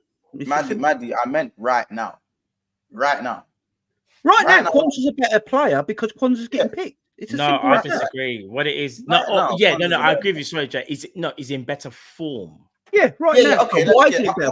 This is the question. I'll yield to that argument, Matt. I'll yield to that argument. I'll say he's in better form, but I still think he has better fundamentals than Konate. Konate, he excels in physical attributes. No, not defensive. Not defensive technicalities and using his brain. I think Kwanzaa is ahead of him in that metric from what I've seen this season. He's ahead of him in that metric. You see how you want to praise Saliba? He reads the game better, bro. You see how you want to praise Saliba and say Saliba's this all great worldly defender. Did you see Saliba give away the pen at the Bayern? I think Konate is better than Saliba, by the way. And here's my reason why I think Konate is better than Saliba. If you put Saliba in Liverpool's defence right now, he looks as bad as everyone else. Thank you, bro. If you put Konate in Arsenal's defence right now, where it's extremely protected because they almost play a middle low. Where they play because Arsenal off the ball almost play a low block off the ball. You, bro. Right? If you put Konate and Van Dijk in Arsenal setup right now, they're barely conceding. No, I do hear it.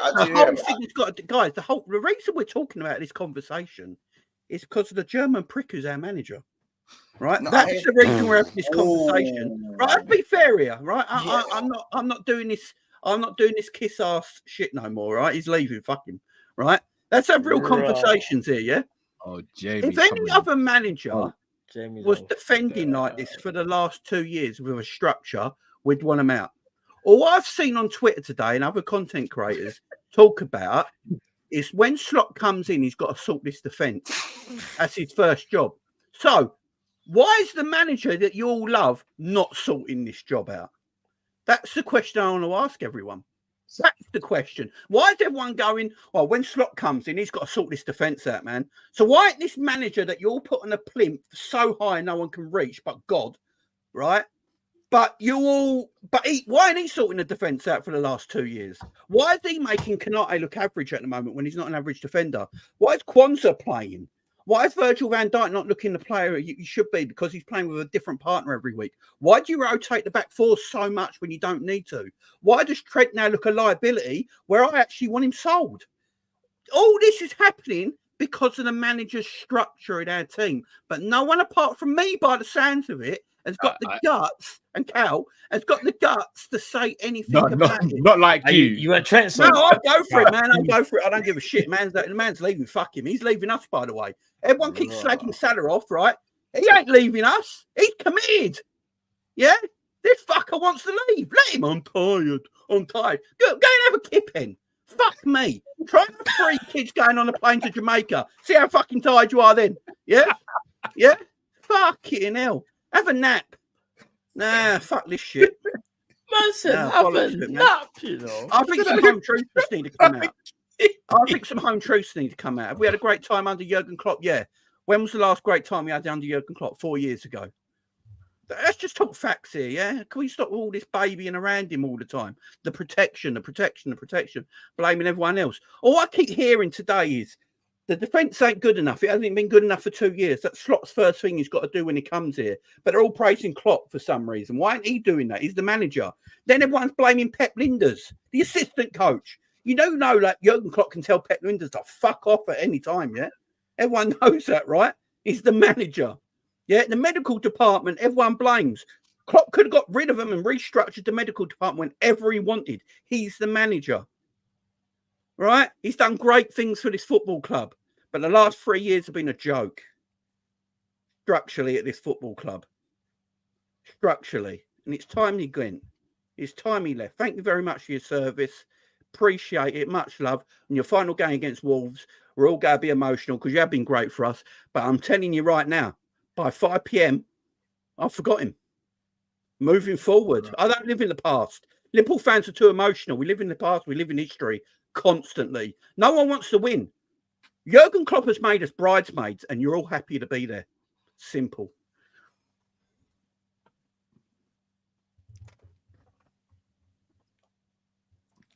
I'm not going to lie. You can give me your standing ovation whenever you want, guys. You know, it's up to you. You know what? I have no cutback.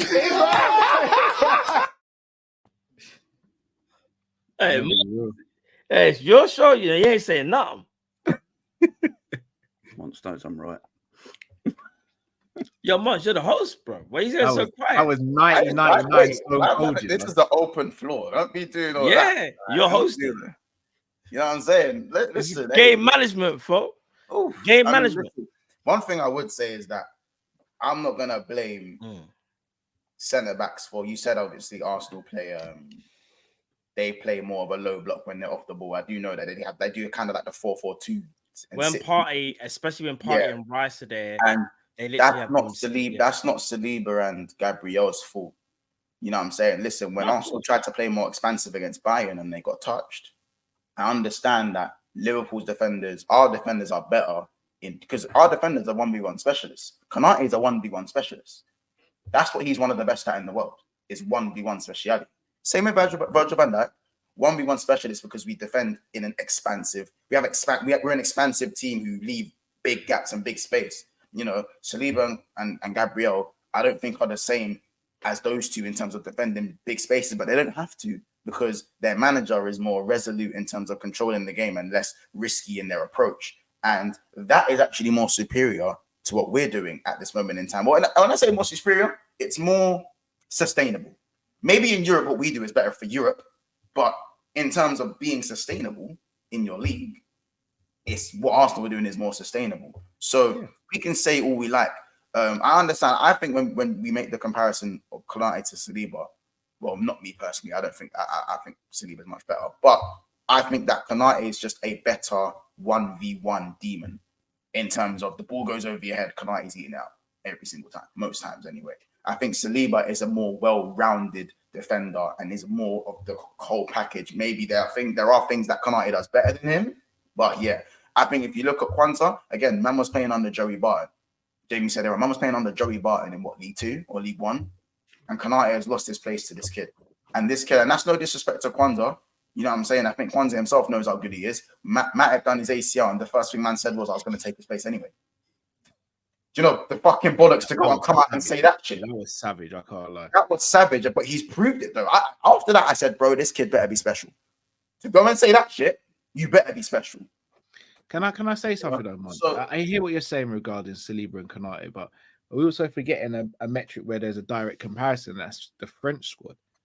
Like, yeah, I know from watching England, I'm not gonna sit here and go just because one player is in the team ahead of the other, that means automatically they're better. But even for France, in a different system, we've seen Konate thrive much more than Saliba.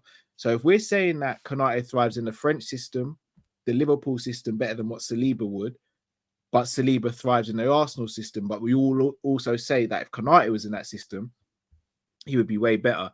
Could you not see the argument for Konate being better than Saliba, and not the fact that Saliba's in a better structure with better players around him currently defensively, which is allowing him to blossom even more than what he normally does? Not a chance, because Upamecano starts. I tried to articulate as well, man. I said, because Upamecano starts. No, but we all know he's a shit. He's a shit. All right, that's why Saliba's now. But that's why Saliba's now starting up in front. All right, hear this now.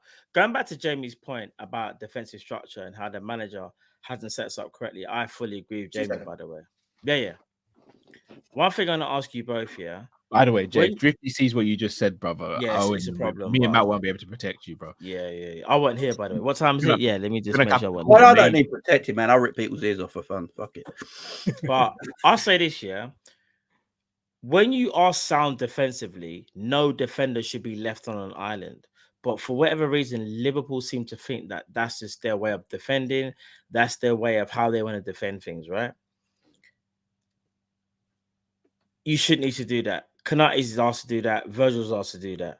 I can almost guarantee you now, if Saliba was asked to do the same thing, you would start to see a lot more holes in Saliba's game. In my opinion. Yeah. When you're able to play within a structure, which is something that we should be doing, by the way, you are going to look more sound because your defenders shouldn't be run ragged game in, game out. There's a reason why Konate picks up so many injuries on that right-hand side. It's absolutely crazy, the amount of running that he has to do. Cal, you were one of the first people to say, bruv, do you know something? Like 3 games in, if Konate runs like this for the rest of the season, he's going to pick up injuries. We already know what's going to happen. Lo and behold, what happened? No defender should be asked to do that much. Like, we don't want to see marauding defending at this level. But for some strange reason, Liverpool's thing is high line, and we rely on the offside trap. And if that doesn't work, we rely on one-on-one defending. If that doesn't work, we rely on the goalkeeper. Arsenal do not defend like that whatsoever. They try and negate that at all costs. They can't, because they can't rely on Raya. They can't rely on him like we rely on Alisson. In their system, they are trying to negate all their deficiencies. So what they try and do is solidify their defense, and in transitions, they get back into shape very quickly. Something Liverpool don't actually do. That's why we are more exposed. And that's why I don't think, if I'm being honest, there's not a wrong answer, because it's about systems and how you can get the best out of the players that are available and the skill sets that they have. I understand what Mons means when he says Konate is a one-on specialist, but I also feel like Konate would thrive in a system where he doesn't have to be so busy. Like, if you look at Saliba, yeah, Saliba's not asked to do no one-on-one marauding defending game in, game out, or shall I say every 5 minutes of the game. No defender should be asked to do that. But apparently our defenders should. And when that happens, you get exposed more, because no one should be on the half turn every 5 minutes. That's just insane football. But that's what we've been doing for how many seasons? So I just think it's what you prefer. Do you know what it is? I'll be honest. You see the 4-2-3-1 that we played in 2018-2019 season, 97 points season, yeah. Defensively, we looked very good that season. I think, is that the best defensive? Is that the best we've looked defensively? Oh, 18-19, yeah. 18-19. Yeah. That's probably the best we've looked defensively, right? Jamie, you're on mute. That's the best we've seen defensively, yeah. And for me, even Trent looked good defensively in that system. Even before Joe Gomez would kind of come in. You know how Joe Gomez would sometimes come in at right back? Bro, even when he played centre back at that time, Matip, that back line was serious when that 4-2-3-1 was played, when Shaqiri would come in and join the front three. Yeah. Now, if Slot is going to come and play a similar type of 4-2-3-1 formation, does the formation change automatically make life easier for the defense in a change that is drastically needed to kind of save the legs for some of these guys? No, we just got to get rid of the elephant in the room that no one wants to talk about. But I'll chat about it if you want. I don't mind being the bad guy here. Trent Alexander-Arnold. Right, let's just talk about it. Yeah, let's put guns down, guys. Right, let's just have some peace here. Right, Trent Alexander-Arnold is a liability in the back four. He just is. Again today, he doesn't look bothered. He don't care. The only thing he cares about is getting on the ball. That's all he cares about. He wants to get on the ball. Right, that goal today, by the way, if a right back is in his position, Kwanzaa ain't got to go across like that. Simple as that. Do you know what? Have you watched the replay? Trent's not even in the picture. But Jamie, what's he asked to do? Why he wasn't in that position though? All jokes aside, He shouldn't be playing in.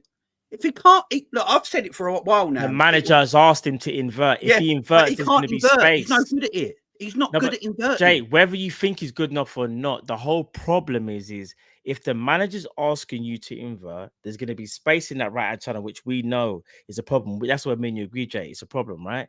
Yeah. So the manager's saying to you, you tuck in Trent, get on the ball, but when it breaks down, get back to right back.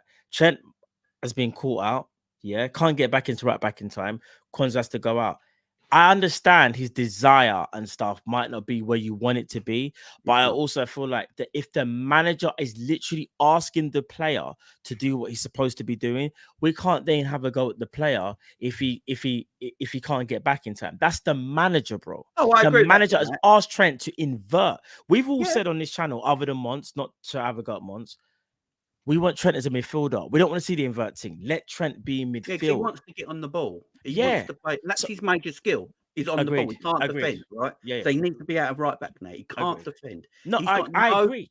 He's 25 or whatever he is. Yeah. And when was has he ever in his whole Liverpool career looked like he wanted to get better at defending to anyone? I'll say 18-19 and 19-20. He was actually good defensively. And guess who played for us then? I'm going to break the internet right now. Yeah, I'm going to break the internet. Jordan Henderson carried Trent Alexander-Arnold. There you go. Carried him. I've said it. Fuck you all, right? He played the right side of our midfield three, and he covered Trent continuously and run his legs into the ground for Trent, where he couldn't really play no more. So he babysitted Trent. When Hendo lost his legs, Trent got more exposed. So you're basically saying without Hendo, Trent can't be Trent. That's what you're saying. Well, have you seen proof? Well, let's look Trent at Liverpool under Jurgen Klopp. His best years all came with Jordan Henderson covering for him. When Jordan Henderson's legs went, Trent got more exposed. Now you look at this season, there's no midfield cover for him at all. He's totally exposed. Because suppose I couldn't defend a nun in a brothel. Do you know what I mean? And so he can't defend them on the pitch. He's useless. An absolutely useless defender. Jordan Henderson was our best defender in midfield by a country mile. I think it wasn't just Jordan Henderson. Fabinho. I think on the right hand side. Yeah, I think Fabinho played a massive part in that as well. I think Fabinho being as good as he was plays a massive part in supporting Trent Alexander-Arnold. Henderson just gave coverage, but again, sorry to cut you, Mons. Henderson gave coverage on the right hand side. I agree with you, but again, I don't think that's more. All right, so Jurgen Klopp was brought in a Szoboszlai, right? But Szoboszlai is not Jordan Henderson. So therefore, you're asking a number 10 / winger slash whatever He ain't to no be Trent. Jordan Henderson. That's not his game. So therefore, yeah, if you're gonna play that same exact way, but you've just replaced one player with another player who doesn't have the same skill set, of course, but that's on the manager. But the manager can also say to the team, we're not going to invert you, Trent. We want you to be traditional right back. He hasn't said that at all. Because what I find kind of interesting is this. When Bradley plays, Bradley don't really invert, does he?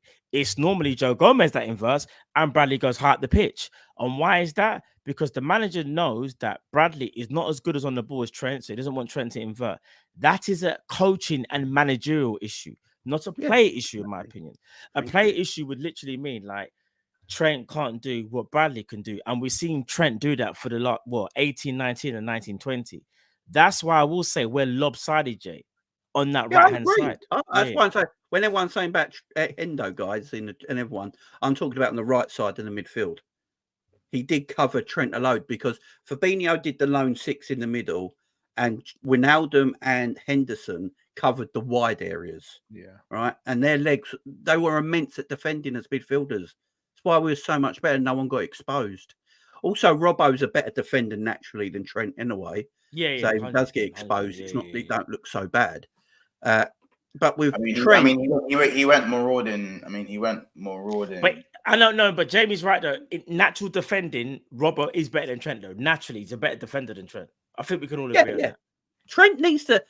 Look, Trent's best qualities are on the ball. I've said this time and time again. I don't really want Trent defending. I want him on the ball. That's where we're going to get the best out of the young man. Oh, and if we're not going to play him where he should play, I don't feel like, unless we get what it sounds like we have to do, and it annoys me a little bit, it's like we have to babysit Trent. Like, you can only play right back if we get a certain midfielder that can cover him. I don't really want that, guys. I don't want my midfielder having to worry about Trent all the time. I want him to carry on about his own game and let Trent do his game. Then we got more balance.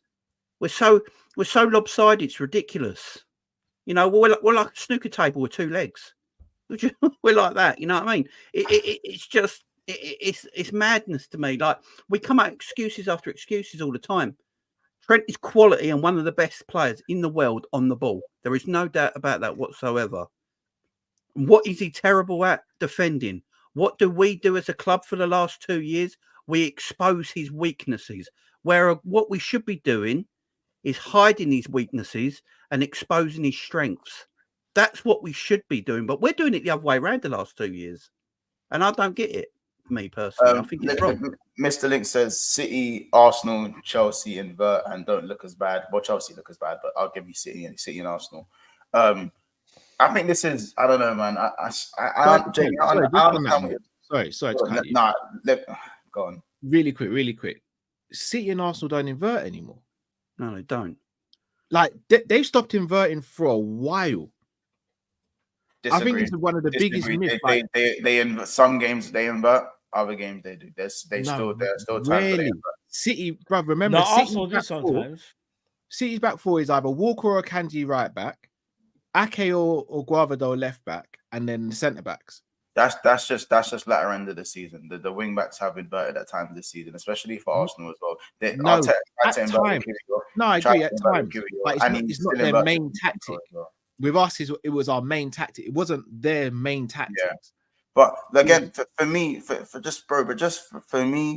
when you have players like Trent Alexander-Arnold, like what Jamie said at the end of what he said, you hide their deficiencies with players like I don't think it's a burden to have a Henderson to accompany a Trent, because you don't get Trent. Trent is generational. So if you're able to hide the deficiencies of a world-class player, that's what you need to do, because certain players, as I said, it's not always a monkey say, monkey do, where you do your job as a footballer and that's the end of the story. Certain players you need to make allowances for just because they're that good. And having a Fabinho and a Henderson being able to do what they've been able to do for so long, for me, then what we should have done was replace those type of players in the way that they should have been replaced. I understand Szoboszlai probably has the physicalities to do more than what Henderson done, and just in terms of physicality alone, because he's faster than Henderson. He might even be a little bit stronger than Henderson, and he's got more stamina than him. He's a brilliant. He's almost a perfect athlete if you actually look at Szoboszlai's physical attributes. I agree. Yeah, I get his you, physical yeah. attributes alone. But if he is not inclined up here to want to sacrifice himself for the cause because he believes maybe he's better than that technically and he has more to offer, then he shouldn't be at this football club if that's what we want to do to thrive. I'm not saying sell Szoboszlai now, but I'm just saying it's a missed profile. Now, Trent can definitely invert as a right back. I think he's better as an inverted right back than a traditional right back. I think he can also play midfield. I agree, he can play midfield. I've never once said in the new system, Trent shouldn't play midfield. I said for Cal, in Klopp's season, in a Klopp system, I do not want Trent playing in midfield. It's too robust, it's too expansive, and you have to do more defending in Klopp's midfield than what Trent has to do as a defender at right back. And you're only defending this side at right back. As a midfielder, it's 360. So if Trent doesn't have the defensive nous to do that on this side, he's not going to have the defensive nous to do this. In 360, in my opinion. So under Klopp's regime, I don't want to see Trent as a midfielder unless it's off the bench and we're throwing the kitchen sink.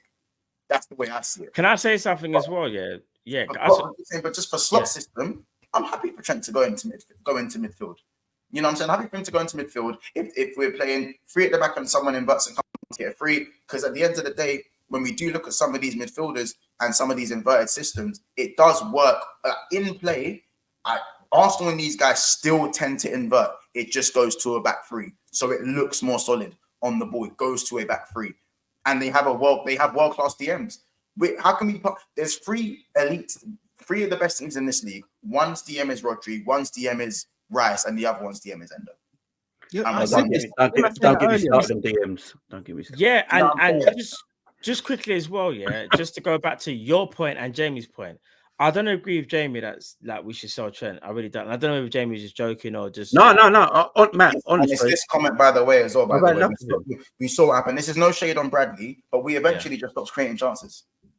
But I'll say this: Trent is a generational talent, and you got to get it. You have to obviously try and get the best out of the talent, you know, as best as you can. What I want to say is this: look at. I know they're not the same player; they're completely different. But I'm just trying to make people understand. I think people need to realize Xabi Alonso was Xabi Alonso because you have Mascherano screening everything. Mascherano was able to screen to allow Alonso space to make his part. I'm not trying to say, you know, Alonso couldn't have been Alonso, but it definitely helped. And it's the same thing with Henderson. Henderson definitely helped Trent in a different way in terms of like being able to negate any deficiencies that he's had. Because we all know, as great as Alonso was on the ball, Alonso athletically was not good at all. But what Benitez done was like, Mascherano, you're going to be the pit bull. You're going to make sure you give Alonso most time on the ball, and let's see what happens. And look what happened. Right. Alonso was able to cook. And I just feel like Liverpool needs to kind of do the same thing with Trent. I'm not trying to say Alonso is Trent, but it's kind of like the same thing. You've got someone that can dictate play, arguably best passing range in world football alongside a flipping KDB and whoever else maybe like a Luka Modric. Trent goes into that conversation. I don't think we should be sitting there thinking, he's like we've got to fit him in or we've got to find a way.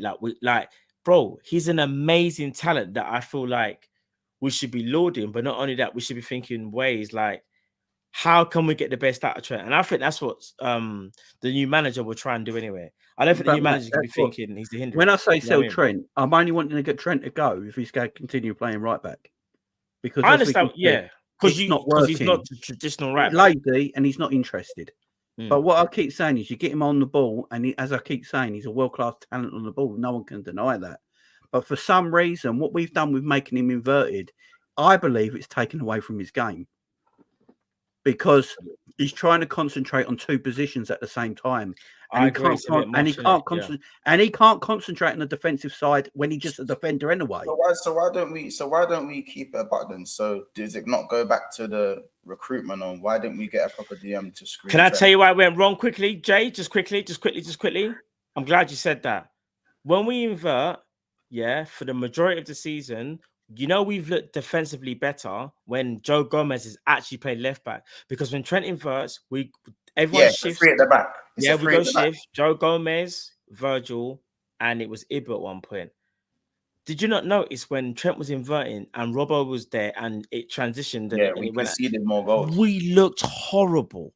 So this is why I understand, and when I say like, as much as Klopp is, Klopp's been amazing.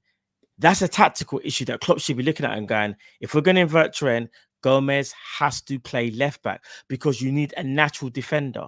Hence why Arsenal, when they do invert, if they do, Kyria, or when it used to be Zinchenko, they'd have Ben White would be the person. So when Zinchenko back in the day used to invert, it would be Ben White, Saliba, and Gabriel. And now it will be Kyria, Gabriel, and Saliba if Ben White inverts. I've seen it. I just find it strange that Klopp thinks, yeah, we'll just play Robbo left-sided centre-back. Like, what?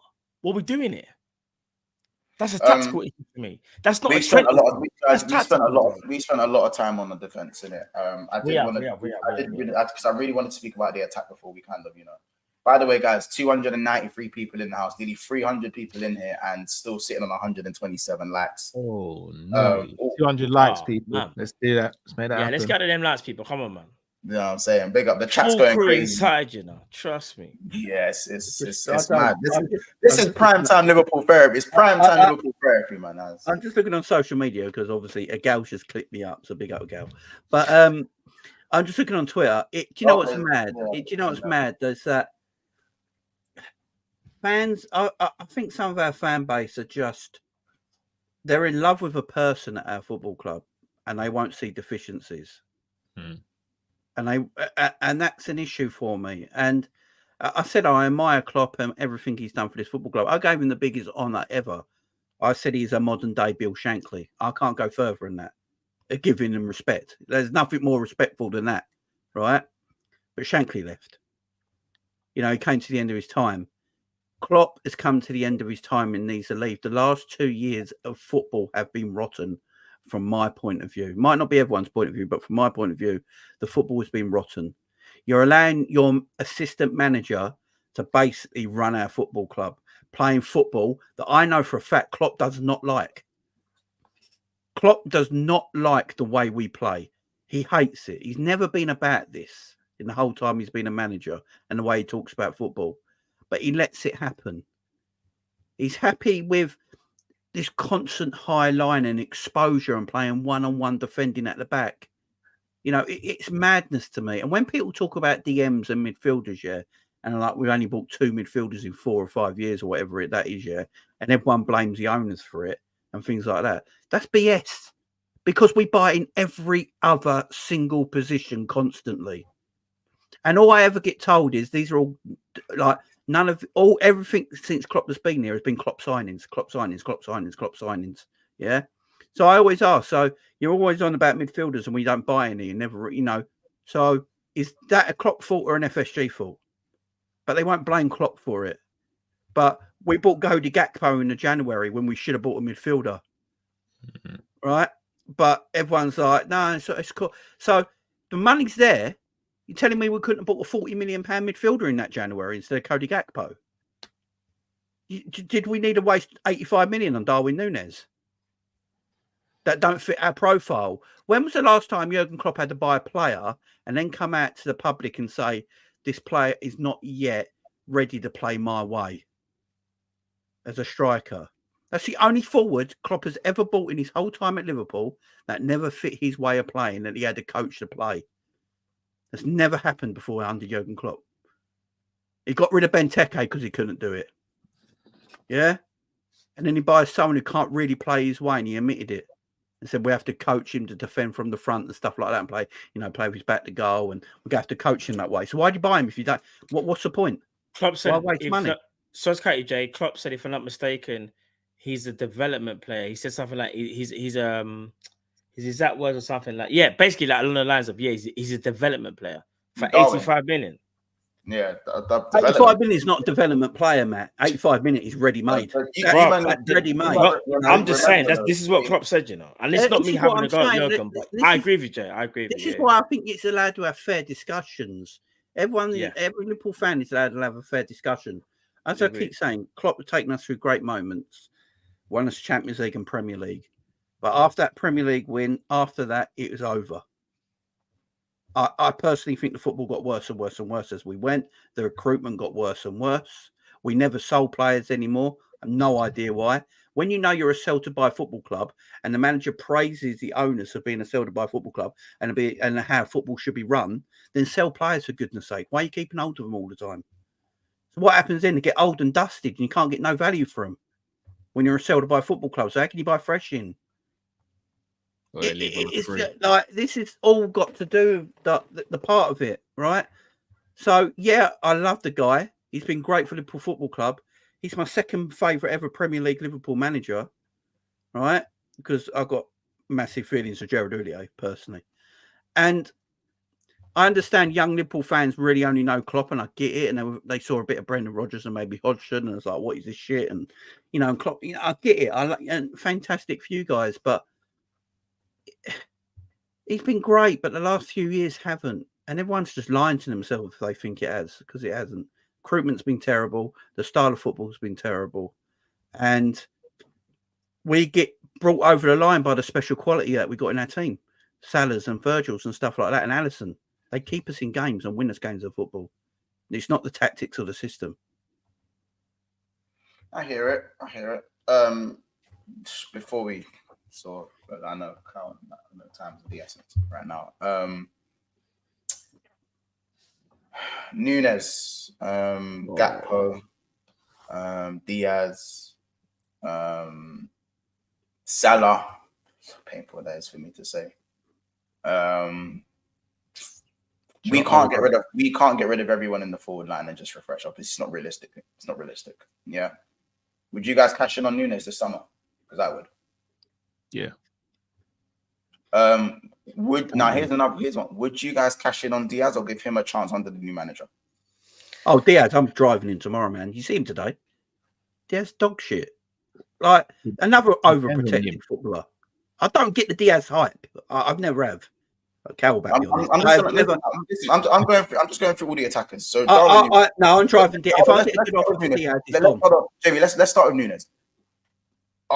Would you sell Nunez this summer if it was up to you? Would you sell Nunez? Not this summer. I'd give him one more year under a new manager, because I think a lot of Nunez's problems is mental, not physical. Cool. For me, Nunez is done in my books, isn't it? Shall I tell you why I'm selling Nunez? Because I think he's had 2 seasons which are below par, but this season wasn't as bad. I think if you run the risk and you give him one more season, he doesn't have a good season, you don't get any value for him. I'd rather sell him a season early than sell him a season late, because I don't think he's a striker that's irreplaceable. I've said this a few times. I think he goes to Spain or Italy and I think he bangs. I think he scores goals upon goals, and we turn around and go, oh, he's a bit of a Diego Forlan, or how annoying is it didn't work out for us. It ain't working. He ain't working at Liverpool. He ain't working in the Prem. I'm selling him and I'm cashing in now because this is the highest value. I don't think it's a Premier League thing. I think it's a footballing thing, as well as that he has. It's a mental. I do agree with Jamie on the mental side of things with him, but why am I resting my laurels on a confident striker who's not even technically that good anyway? Leave my club. Leave my club today. Don't even play the last game. Leave. I hear it. Leave. I hear it.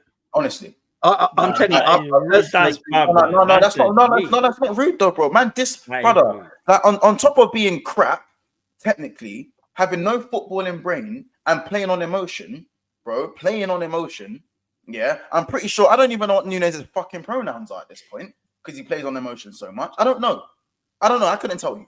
Yeah, and you think you can disrespect the football club by deleting all of your Liverpool stuff because you can't finish your fucking dinner. Leave my club today. Leave my club. All right, today. let me say, I've got a quote from Jurgen Klopp back in April 2023. Darwin is a player with a different skill set to all our other players. That's good. He's a real handful. He's a machine, and he will score a lot. Well, he scored already these numbers of goals, so it's all fine. But of course, he's still adapting. His English is not great. If he's not existing at all, we are working on that massively. It's not helpful to go for a difficult debut season for the whole team. How can a striker shine when the team is struggling? And then he also goes on to say, this is a long-term project. I understand he wants to play desperately from the beginning, but we have to find a way that works for us again. I completely fine with the situation, but I understand that Darwin is not always fine with it. For me, that says, if I'm being honest, Klopp has admitted that he's not as good as he thought he was. And when he says long-term project, like we're all sitting there thinking, you can sit here and say, when we bought him, it wasn't 85, it was 65. That's absolutely fine.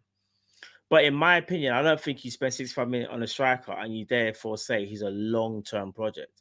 A long-term project, dare I say it, and people were laughing when is actually Jackson from that Chelsea ball, because I don't really rate him. But hear the joke. Jackson has improved. Jackson has scored goals, and dare I say it, Jackson looks like there could be something there with him, right? With Darwin Nunez, what I'm struggling to understand is this. I understand that he created chaos when he first arrived. He's got the ponytail like Shawn Michaels, paws, all of them things there. He looks like the footballer. He looks cool. Yeah, he seems like a chill guy, and you can maybe relate to him. But when it actually comes to, again, pause, the football on the pitch and what's required of you, all we ask for is goals. That's just it. Just get some goals. And I've always said this as well. Forget like assists for a second. You're a striker, and I understand if you get an assist for me, that's a bonus. But do you know what's actually happened this season when people want to talk about GA? When you score goals, and important goals, I look at Darwin Nunez and think, has he scored important goals this season? I think no.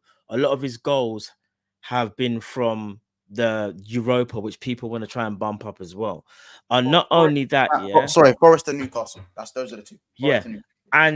And for me, not only that as well, it's like in crunch moments, when you don't have no one to pass to and you've got to score, what's happened? He's missed chances. So I know people want to say he's got this amount of goals and this amount of assists, and his assists are very good. But my problem has always been when you've got no one to assist you, bro, and when it's just you and the goalkeeper, and you just got to bury that chance, are you able to do that? And the answer is, unfortunately, he hasn't been able to do that on a consistent level. People want to talk about how well he was playing before when Salah was injured. You could arguably say that was a purple patch because Darwin Nunez was not a consistent goal scorer for Liverpool. So how do you not know that this was a purple patch that he went through when it was like 10 games or something and he started scoring some goals? Now, I hate to say it, and I'm not trying to have a go up the striker that plays for the club that I love, but we have to call it what it is. I don't think he's technically good enough. I genuinely don't. His first touch for me looks kind of shaky. The runs that he makes, he's always offside. Dare I say, and this is a genuine question, genuine question. I think Milan Barros of old would score more goals than Darwin Nunez. And that's me keeping it honest. Well, as a finisher, he's the worst you've had in 15 years. And the way how no one responded, and everyone, I see Cal doing this. I see Jamie look down at the microphone. I said, I don't need it. You don't even need an answer, bro. Finisher in 15 years. So what are we, 2024? So that's 2009. Worst finisher in 15 years. Ricky Lambert was a better finisher than him. Don't tell me he wasn't. Ricky Lambert was a better finisher than him. Jamie, all jokes aside, let me ask them both. Jamie, all jokes aside, do you Mario Balotelli is a better finisher? Better striker. Barini's not. No, Barini. All right, cool. Barini's the worst. All right, cool. I'll give you that. Okay. Jamie, all jokes aside, is Milan Barros probably a better finisher? Milan Barros is a better footballer than Darwin Nunez. And it hurts to say that because I can hear it in your voice, bro. Cal, what about you? Yeah. And Cal, what about you? Me not speaking English. It hurts to say that though, innit? Am I lying? Because I don't want to do. Here's the thing, people. Cool. This is not me trying to throw shade on Darwin Nunez. It's more about what we expect at Liverpool. We expect a certain level, and that's why Jamie has been annoyed saying he doesn't feel like Diaz could be better. And I've said the same thing. I feel like Diaz, his output isn't good enough for what we need at Liverpool. He's a good player, but I think his output could be better. I think Darwin Nunez's output could be better. There's a lot of things. He got better finishing than Jovanovic. No, yeah, people can be on me for my opinion on Darwin Nunez. I've stuck by my laurels since the. Am I being harsh when I say that, Cal? In your opinion, am I being harsh? You're not. Look, and it hurts to say it, bro. I don't want to say that. It doesn't actually hurt. It doesn't actually hurt. He plays for the team, bro. You see, when you say this, Matt, I feel nothing. I feel nothing when you say this. No, but in fact, I like this shit because it's the fucking truth. No, but bro, it's the you truth. Can't spend 85 People million say they can't handle the truth. bro. I thrive in the truth. I thrive in the truth for certain players. Anyway, like, I'm not gonna lie, bro.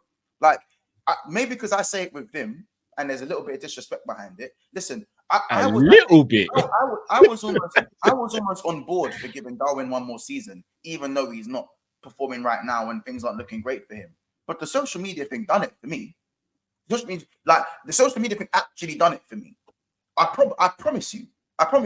Because I promise you, if man are getting, I'm not condoning abuse, racism, any type of abuse. I'm not condoning it. But there's ways to go about it. You deleted your Liverpool stuff. The Uruguayan BS is up there. It's still up there. There's ways to go AWOL on social media, bro. Delete everything or put out a message and say, you know what? It's not going right for me right now, but people stay with me in it. Man's not in a good headspace. I need to get my head right before I can get the ball right. And that's cool. As someone who's not a massive fan of Darwin Nunez, even I would have been like, you know what? Man's man enough to say his head ain't right now. It's cool. And Can I ask a question? You don't even have to tell me your head ain't right now. If you delete all your socials, it shows me cool. You're trying to get your head right, and you're gonna focus on nothing but the ball. And can I be honest quickly, Cal? Quickly? I want to say, do you know when you can tell something is clearly off? I've seen a few times Nunez is missed, and Salah's response is it all. Yeah, yes. The first and again, Salah. I understand people are gonna say Salah's missed his first chances. I understand that. But when you put you see Luton and Man United, I see Salah's face and it's horrible to see, you know. He's looking thinking, bro. You know when it's what do I have to do? He's fed up. Yeah, you can what see do I he's have fed to up. do? And that for me says you don't have faith in your teammates, you know. And that's one thing you don't want in any team because that's what breaks down relationships and team harmony and the way how you play because you start playing differently. And I'll be honest with you, I don't know. And again, listen, I'm not condoning any abuse to Nunez. It's not even about abuse. There should be no abuse. Whatever type of abuse it is, it shouldn't be there. What I am saying is this. I just think he's had 2 seasons at Liverpool. He hasn't done what I thought he could do. And I've been kind of vocal from the get-go. He wasn't my first choice. And I said, let's give him a chance. He's had 2 seasons, but I don't think he's done enough, in my opinion, to warrant another season. Because like what Cal said, I have to agree with Cal. Probably if he has another season like this or slightly worse, we will find a hard. We ain't gonna get a seller, bro. The real is he hasn't even had a horrible season. He hasn't had a horrible season. No. He's been better. He's made progress from last year. It's just. Can I be honest though? Hold on, let me if I'm not mistaken, he's only scored 2 more goals or 3 more goals than more than last season. In the league, go on, bro. In the league, I'm just saying that for me, it's like the Endo thing. Endo's not a scrub, but is he good enough for the level of what we've been fighting for this season? He's not. Same with Nunez. Nunez is not a scrub. He will thrive in other teams. He will thrive in other leagues, and he will thrive in other systems. But is he good enough to get your team over the line in the Premier League? No, he's not. And it's okay to say that. No, I agree. It's okay to say that. Matt, by the way, whenever you need to go back by that, it's cool. Sorry, Carl, it's fine, by the way. Yeah. Now, I just want to move on to Luis Diaz. Luis Diaz. Are you not selling Luis Diaz this window? If he wants to leave, I would. If he wants to go, he can go. Are you selling Luis Diaz for the chat as well? Now, if he wants to go, he can go. Why would anyone keep him? I don't get it. I'd keep him as a backup, Jay. I won't keep him as backup. I won't back him up to anything, man. He's shit. Right, look, Luis Diaz is what has he got? 11 assists in 99 Liverpool games. Is that the start? I don't even know. And barely creates chances. He barely creates chances. I don't get the Diaz. I really don't get it. All right, let me say this, Jay. Just quick question. Would you say Diaz is a little bit like Grealish, where it's not about stats, but what they do is they offset a defense with their movement and their pace? And I'm not trying to do the whole Timo Werner. When Chelsea fans used to do the whole Timo Werner might not score goals back in the day, but like he would make runs. And what I'm actually saying about Diaz is because Diaz is very technical, right? And we know we can do a bit of the over dribble kind of thing, right? But he does offset a defense when he cuts inside, and players don't know whether to go with him or stay. Like, do you not feel like someone in our team who can do that should at least be in the squad? Although I don't think his output is good, but I think he's good enough to be a squad player. All right. In Jurgen Klopp teams, that's what I'm trying to say, basically. Yeah, in Jurgen Klopp teams, your forwards have got to have loads of GA. They're there to score and assist in Klopp teams. Yeah, right. Yeah, if it's when a Klopp team, I'm saying, Jamie, would you keep him in a slot system? If he's going to play for Slot, because Slot plays his wingers differently. He plays it like exactly. he plays it like Pep at City. I agree. One situation, right? Yeah, he plays it. It's about keeping possession in the wide areas. That's why, like, Pep can play central midfielders in wide areas because he wants the possession all over the pitch, keep the possession. It's not about really the creativity. Remember, he had match winners all over the pitch for that to and that's why Jack Grealish looks better in the City team when he's not, because they keep possession of the ball better in that area of the pitch. For me, though, Cody Gakpo does that better than Luis Diaz. He's got better production. I've said this. He's got better production. He's got better production. He keeps the ball better. He protects the ball better, and he's more impactful as well. He's more direct. Cody Gakpo has only got 3 goals less than Darwin Nunez this season, and he barely plays. And he's played in multiple positions. This man never gets. If he got the chance as the number 9 all season, he's Mr. Link. Do you hear that, Mr. Link, my boy? You hear that? If Gakpo played the number 9 every game this season, I believe he has 20 Premier League goals. Not 20, but he gets more than Darwin. I agree. He gets more than Darwin. Diogo Jota, Gakpo, and Salah are the only 3 that are safe. I think we should keep Gakpo as well. But one thing I will say, Jay, would you the slot team? I think he'll do better on the left than Diaz will, because he'll keep the ball better. Also, I don't know what it is. Is Diaz allergic to crossing the ball? No, he just can't. Who's there to cross to, though, Jay? No, don't say that, because Gakpo does it. Thank you, Jay. Gakpo always crosses it. And then with Gakpo loves the cutting and little dink crosses. Like, that's Gakpo's thing, in it. The little cutting. And do you know what Gakpo does? What Sanchez used to do at Arsenal when he first was playing left wing.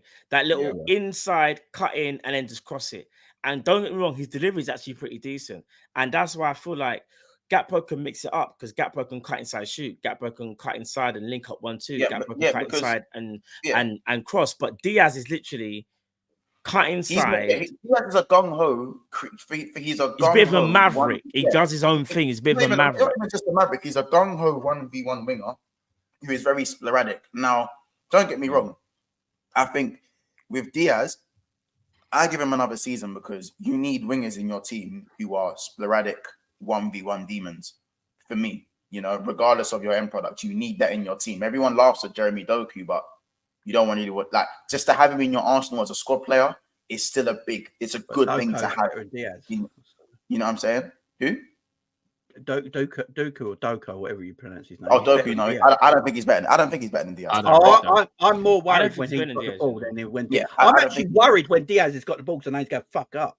But when Doku's got the ball, he's scary when he's playing against you. Even if he might not produce anything at the end of it. The way he moves his feet in the box and stuff like that, and he actually tries to move the ball quicker. Diaz slows our play down constantly because he can't.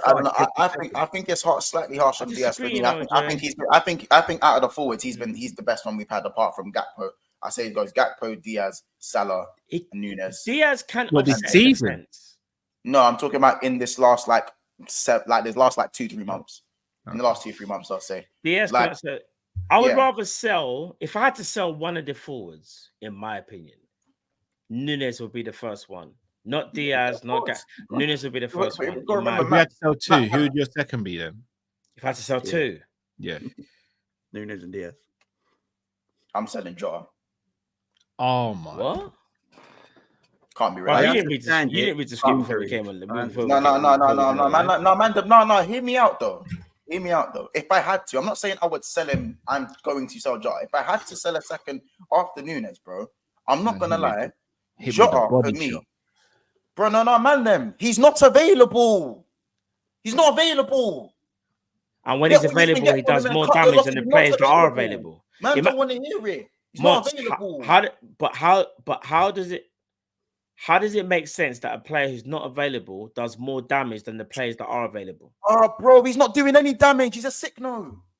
All right, Mons, hear me out. Darwin this season, and hardly played. I'm sorry. No, Darwin can go. He's done. He's sold in. You're selling Jota before Diaz. No, bro. Jota, for me, honestly, I swear to you, Jota is doing damage by not being able to play. In the big moments where we've needed him this season, he's not fit. When Jota got injured, Klopp's reaction said it all. His reaction said it all. Mons, how did you feel when Diaz missed against Man City? Was done, bro. Mons, how did you feel when Diaz missed against Man City? Huh? How did you feel when Diaz missed against Man City? Horrific, bro. No, listen, bro. If I could sell freedom, I would, bro. If I can sell freedom, I would. But people need to understand the uncomfortable conversation that we need to have about Diogo Jota and his fitness. He hasn't been fit since he got here. The knee injury was, can I just say one thing? He does get injuries. That's impact. But that was different. Someone landed on his knee. I know he landed. I know. And that was Carl's. That's a bit different. Just for this season. Just this season. Bradley played him into trouble. That was Bradley's fault anyway. But my point is that I'm not saying I don't rate Jota. I think Jota is one of the most deadly strikers in the league. Honestly. He's one of the most clinical players we've had in a long, long time. But again, it's the fitness that is, again, availability is an ability. It is. And as much as Diaz is this maverick who you don't know, he's just these box of stuff that you don't know what's going to happen with him, he is available. As much as I think Nunez is crap, he is available. Maybe not as available as available as Diaz, but he's available. Yeah?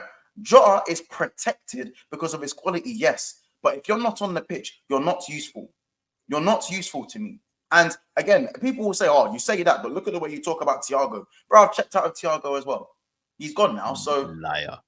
He's gone now, but now Thiago's gone now. He's gone now, so let's keep the same energy. Right now. Yeah, No, Matt, Thiago's gone now, so let's keep the same energy. No. I can't be talking like this.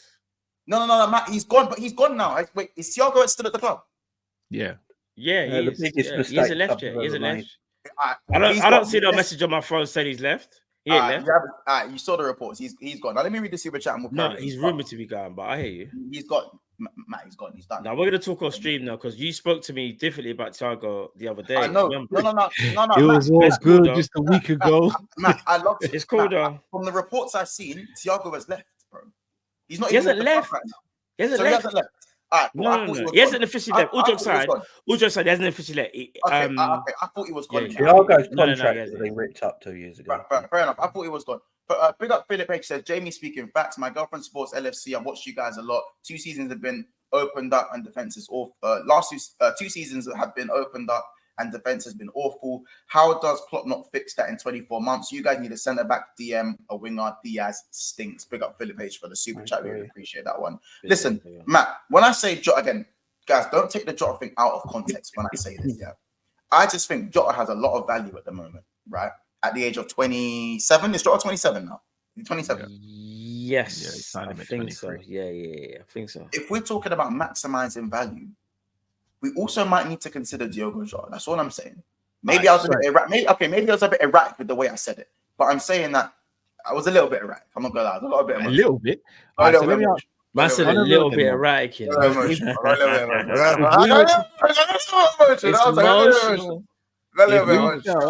If we sell Nunez and Jota, who are the 2 forwards you bring in then? Because we need 2 strikers and we still need a right winger. And be realistic. Try and be realistic as possible. I have my winger choice. My winger choice is Kudus. Okay. It's unrealistic, but for me, Isak and Kudus are the 2 you bring in for me. But you can't. It's not. But then we're short a striker then, because as much as I love Isak's the player I want us to get. Yeah, but his Isak's injury record isn't great either. Yeah, he's got availability issues as well. I do understand it. This is what I'm saying, fam. That's why I'm looking for. I think Jota's for me is a lot worse. Like, don't get me wrong. If Jota stays fit for the season, he bags 20 goals. Bags 20. Bagging 20, bro. There's no question. He's bagging 20, bro. That's what I'm saying. Wouldn't you keep Jota as backup where he's not being forced to play as much because you've got an Isak there. No, because And then bro, Salah can still be the third choice. Jota's a good player. Cal, Jota's a good player, but he's not a good enough footballer to just come on the pitch and automatically be at his best. He takes 2-3 games to wind up. He does. Not all the He time. does. He does. It's in his all-round game. It does. Maybe not in front of goal. You're In his going off all-round this game, it does. season. You're In going his off all-round this game, it season. does. Right? For me, in his all-round game, he needs. Don't get me wrong. When he gets going, his all-round game is good as well as his finishing, and that's the Jota I love. But for me, if we're looking at wingers, yeah, like I'd give Salah for me gets another season, yeah, just because it's Salah alone. Don't get me wrong. Salah was not. He was not alleviated today. He was crap today. He was way better against Tottenham. He was good against Tottenham, but today he was crap. Today again, it was on holiday, going through the motions vibes for me. But he doesn't get sold because for me, we need Salah. I think Salah gets one more season for me. Luis Diaz, I understand that people want to sell him. Jamie, I understand where you come from with Diaz. I get it. But I think you needed Luis Diaz in your team. I like what Matt said as a squad player. I keep him as a squad player for me. Yeah. And if we have to start, I don't think it's the worst thing in the world if he has to start. So Diaz gets another season for me. Nunez, I want him gone. I'm done with him. I want him gone. Yeah. Cody Gakpo, for me, is a possession-based winger. He is a possession-based winger where he'd fucking thrive at Man City. I promise you, Gakpo thrives at Man City. He's a possession-based winger who, with enough game time, can also be very dangerous and have a decent goal-scoring record. So I do think Gakpo is someone who we should keep.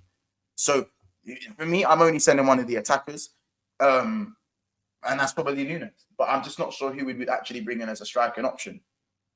You know what, right? I know, but no, Matt, he's my favorite player. My brethren, Matt, my brethren, yeah. Matt, since that day, Thiago's not been right. I don't know what you've done to him. But since that photo, yeah, I'm deep in it, man. Thiago he ain't been right, you know. Never been the same again. I don't know what you injected into him, but Jay, Matt beat the paella out of him, bro. Matt's got that. Bro, that's my brethren, you know, my G. He's not, listen. He definitely was forced to take that picture, and he ain't been the same. I want to know what. I want to know. Because if we had Thiago, we would have been able to control more games. That's what gets me so annoyed, man. We wouldn't be able to control more games. Bro, I approached him on a cup. If you can see the man smiling up, hold on, can you not see? He forced. Look at his eyes, bro. His eyes are. Bro, he's in a calm one, bro. He's tired. It's me that's tired, bro. He's awake. I'm tired, bro. Matt went like this to me. He went up to me and says, "You taking a picture, yeah, big man." Bro, what? He looks tired, fuck. That guy was in London before. That's what. Last one, man. Them last one. So let's keep it. So everyone's keeping Gakpo. Yeah? Everyone keeps Gakpo. Is everyone here keeping Gakpo?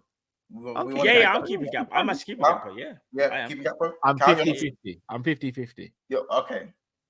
Cal has to say that because why you bet against Gakpo? He has to say that. Then let me reveal what Cal said. Then let me reveal when we signed Gakpo what Cal actually said. Gakpo's numbers look good, but if you actually break down his season, he only comes alive in April. Cal's basically saying he does. He's saying Gakpo does this thing when they don't matter. Let's not do that, bro. When there's pressure, when there's not pressure on, he usually shows up. Quick when question. there is, he's not usually about like that. But the 50% of me that would keep him is the fact that he can cover left and central. Okay. If need be. So you know what? I'm steering more to keep him. And I was gonna say, bro, the manager's already said he's misused him and he hasn't played him when he should have. Like, do you get? That's why I feel like the manager's kind of. When we have seen him play in his position, he still can get bullied. He still can go. No, bro, when Gakpo plays left wing, he's calm. Matt, do you know how many times Gakpo's played left wing this season? Jamie's criminal. 12.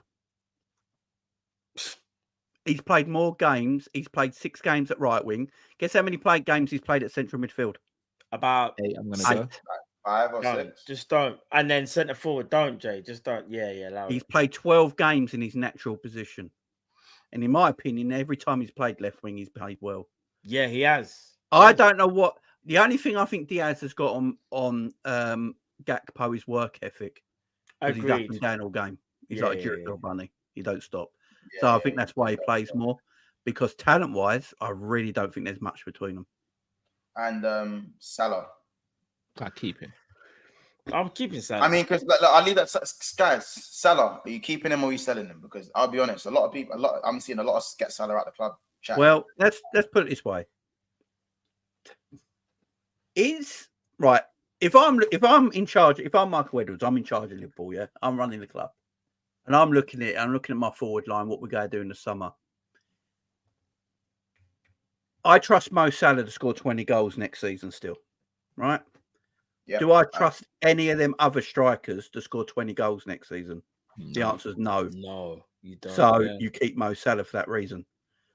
He's still going to score goals. He might not be as prolific as he was. He might not be as sharp as he was, and he might be rotated a little bit more next season, just keep him fresh. But he will still bang goals. My problem with Mo this season is because we invert Trent, Mo has to play too wide. Yeah.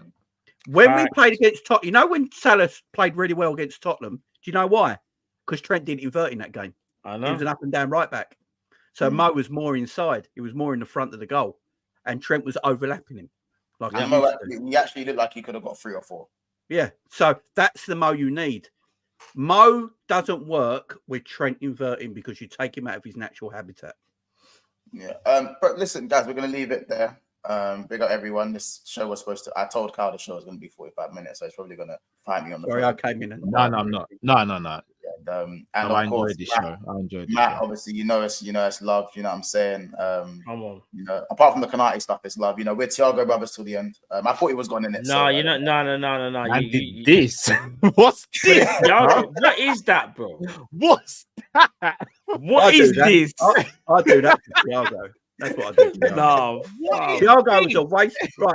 No. Before we go, Jay. Before we go, Thiago watches this show. I'm letting you know. I don't give a shit. I hope he watches this show. No, Jay. Thiago, if you Jay, watch you was a waste of money. He watches the show, fam. It was a waste of money and financials, and he should have gone. Matt. Thiago brothers until the end, until the final day. Nah, because the way you know what Thiago is. Thiago is like, you know what Thiago is? Thiago is like having a woman. Son I've ever seen in my life. Thiago is like having a woman. And some mad thing like this, isn't it? Like a mad thing. Do you know what Thiago's like? The softest son I've seen in my life. If someone comes to me and says, I'm going to get you, bro. I'm this. I'm like, what? Mad fingers, man. You know what Thiago's like, though, don't you? Thiago's like a really outstanding looking woman. Bro, good for you. Nah, Jay, just leave, bro. Bro, he's dead.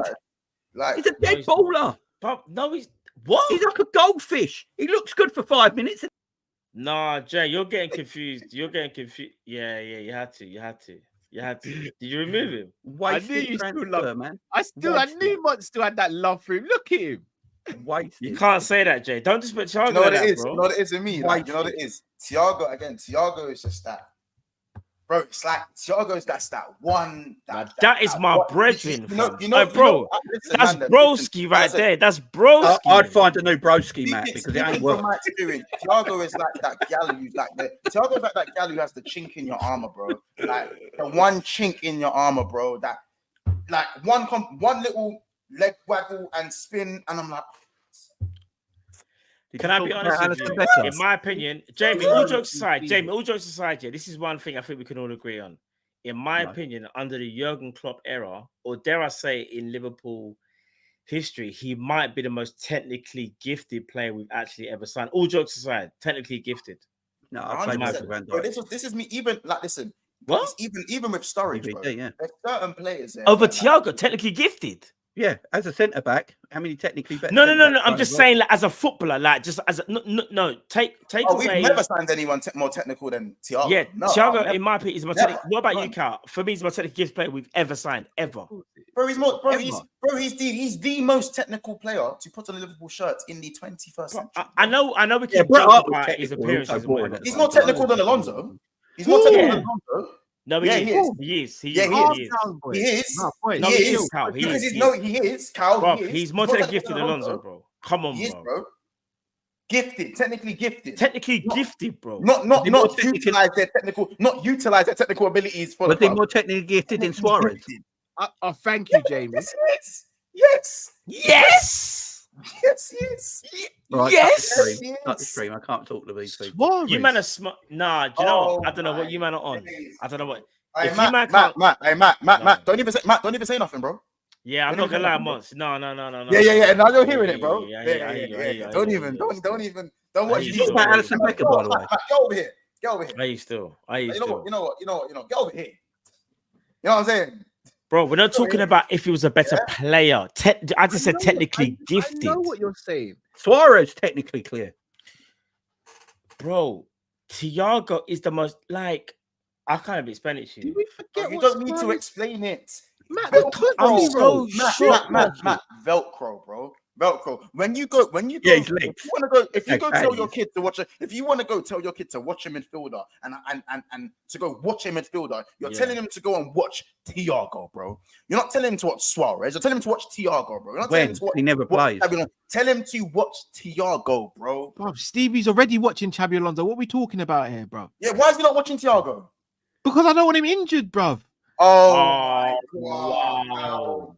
It's a And And when I'm going to tell my Did you kids tell to watch- Stevie that he You put me on Hold on, Jamie. hold on, I'm wait going to bring that fire as well, innit? It is what it is. did you tell Stevie that he hopes Watch me black and he white hopes in if he that plays one, for gets a Mascherano as well? Yeah. Did you tell him that? Hold on. Real Madrid and Bayern Munich. Did he have Mascherano with him there? Who played next to him at Real Madrid? You tell me. No, who played next to him, Cal? He played for a few people there. Was he the sole DM? Did they play 4-3-3? No. Who played next to him? Thiago wasn't the sole midfielder whenever he played. He played in the pivot. I just said Alonso. Alonso needed Mascherano to thrive at Liverpool. He didn't need him. He didn't It need him. helped him. He didn't need him. So you're telling me Mascherano didn't help Alonso? No, I never said he didn't help him. But hold on. Man, I'm saying that Thiago's spin is what injured his hip. Is the reason why his hip don't work. Alonso helped No, Gerrard, no, but no. Gerrard didn't need Alonso. It helped him. It All helped right. him. Carl, I know you're not gonna like this because I know. Don't ruin our friendship, bro. Don't do it. Genuine question. Jamie's gonna love this. Jamie, let me ask Jamie. I won't even ask Carl. I'll ask Jamie.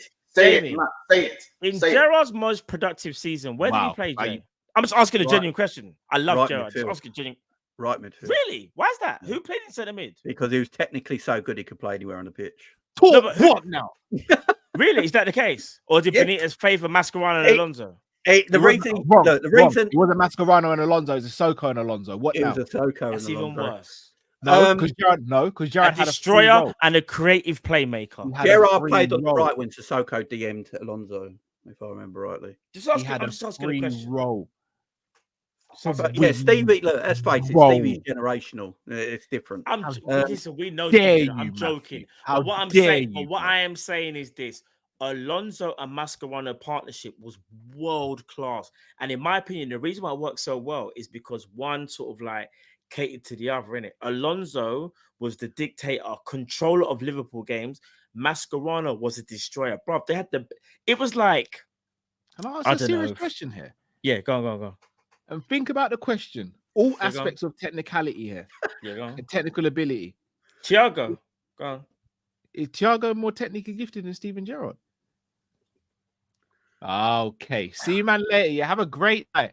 Do you want me to Have answer a that great question? night. Yeah, Can we answer you that know, question? I don't want to know the answer to that. Wait there. Cal, stay right there. Cal, stay right there. Talk to me. Break down the different techniques. Go Right, on. go I on. dare you. Go on. I dare you. you. What's this, Oh, Moss? long range passing. What? Long range Wait. passing. Who? Long range passing. Long range Thiago passing. can't pass long range. I never said he can't. Who's better? Long range passing. No, Who's we give it to Bro, Stevie. how No, about no. this? That one's harder, but if that one Wait, is splitting heads. wait. I promise Wait, you, if that one is splitting Months. heads. Months. For Cal's argument, we're gonna say Gerrard. Who's better short passing? Thiago?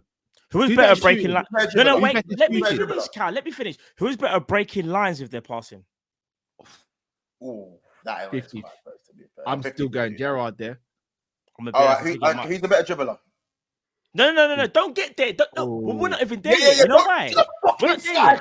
We're not there yet. You know why we're not there yet? No. Months, I've got him. Who has better ball retention? Thiago. Who's a better Who could shooter? protect? Who's a better Okay. shooter? Gerrard. Who, say it. Say his name. No. You didn't let. You That's didn't it, let say me it. finish. Let me finish. Ball retention. Firstly, ball retention. Yeah, I said it. Thiago. Who's a Gerrard. better dribbler? Dribbler. Thiago. Who- Ball progressor. Let me finish. Gerrard. You're trying. No, I know what you're trying to do. Shooter.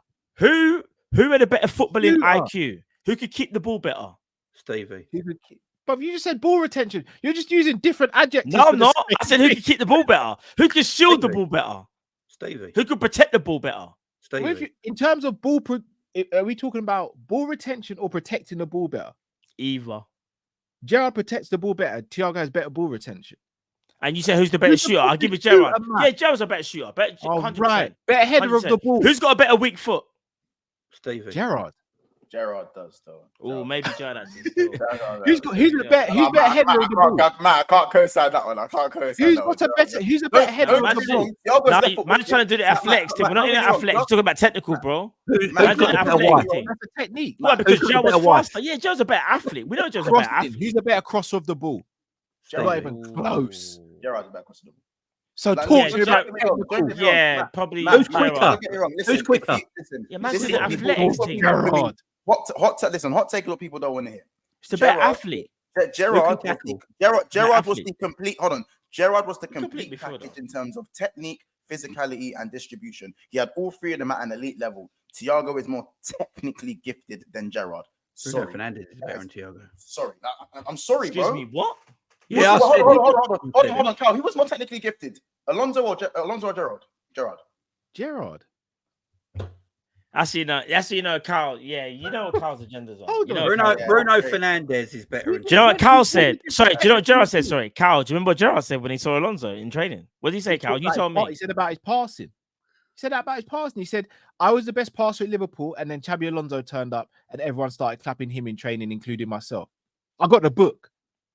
What does that say? What does that say? That about says your Xabi Alonso captain? is a better passer. He's a better shooter. Yeah, I'll wait. shooter. Yeah. Who's got better passing range? Xabi Alonso's got the best passing range I've probably ever seen. Who has better ball retention? Steven Gerrard. Better ball retention. Steven George Keeping Gerrard. Now, do you know what? I was gonna say something, but I would have cooked myself. Wanna know why? Because you said Steven Gerrard is better at keeping the ball. We won't go into what happened with Talking Gerrard. about ball retention. We won't talk about that, shall we? Jordan Henderson was better for Liverpool than Thiago, so I'll just put that out there. He was. I don't disagree with you, by the way. I can't believe the Jordan Henderson. We know I'm Gerrard so is the I'm better disgusted player. with you, man. Gerrard is a better player. He has Gerrard is a universally amazing player. But to so sit there and say he's more technically gifted than Thiago, It's crazy, bro. I'm not even angry with you both. no, do you know why I'm disappointed in you? Do you know why I'm disappointed in you? And I'll be honest with you. Gifted. Thiago, when we talk about technical Who- abilities, who's talks not- to Cal, man who's like not- Cal, Modric, Cal, you know, and Cal, Iniesta, technically gifted. Yeah, That's he's what one man, bro. that's what Bro, Thiago's you're on. talking about who looks pretty on the ball. We No, went that's through technically all the different. different technical No, abilities. we didn't, bro. No, aesthetics. We went through all the different technical man. abilities, and Gerrard outweighed Thiago. You're So just a how pace you and not power merchant. It's all right, though. It's all right. But we spoke about shooting and all It's those all right. things. That's Pace and technique, power. right? It's all right. It's all right. We spoke Anyway, about shooting. let's leave it to the chat, man. Who's more technically gifted, Thiago or Gerrard? Or Not a better player. Who's more technically gifted? Gerrard's a better player. Thiago, go. Yeah, Gerrard's a leave better it in the player. comment section below. You lot, it's late. It's late. There's always another Monday. I don't know guys. if I could do a show of you again, Carl. You know. Guys, have you spoken about the Alisson situation? Somebody smell like shit! Somebody smell like shit! Wait! Somebody smell like shit! No! Somebody smell like shit! Hey, listen, subscribe to I'll be Conference in the fighting Title, right subscribe to now. Jamie Phillips, No, Triple the Chats, chat are crazy. subscribe to Big Six Bands. We're out. Catch us next week, innit? Next week, Monday. Wait, where's Thiago? Let me call Thiago now, because I'm not having it. call Let me call Steven. him. Matt, Let me call him innit? right now. I'm gonna Just call that my one, innit? brother, you know. Call Just my that G, one. fam. Weakest Cal, gangs I've ever Broski, seen. Cal, Broski. Hey, dude. Got wrapped up, it's cool, innit? Gonna have to eat that one. We're there, Mons. We're there. They are. So they are. We're So done. they are. Come on, man.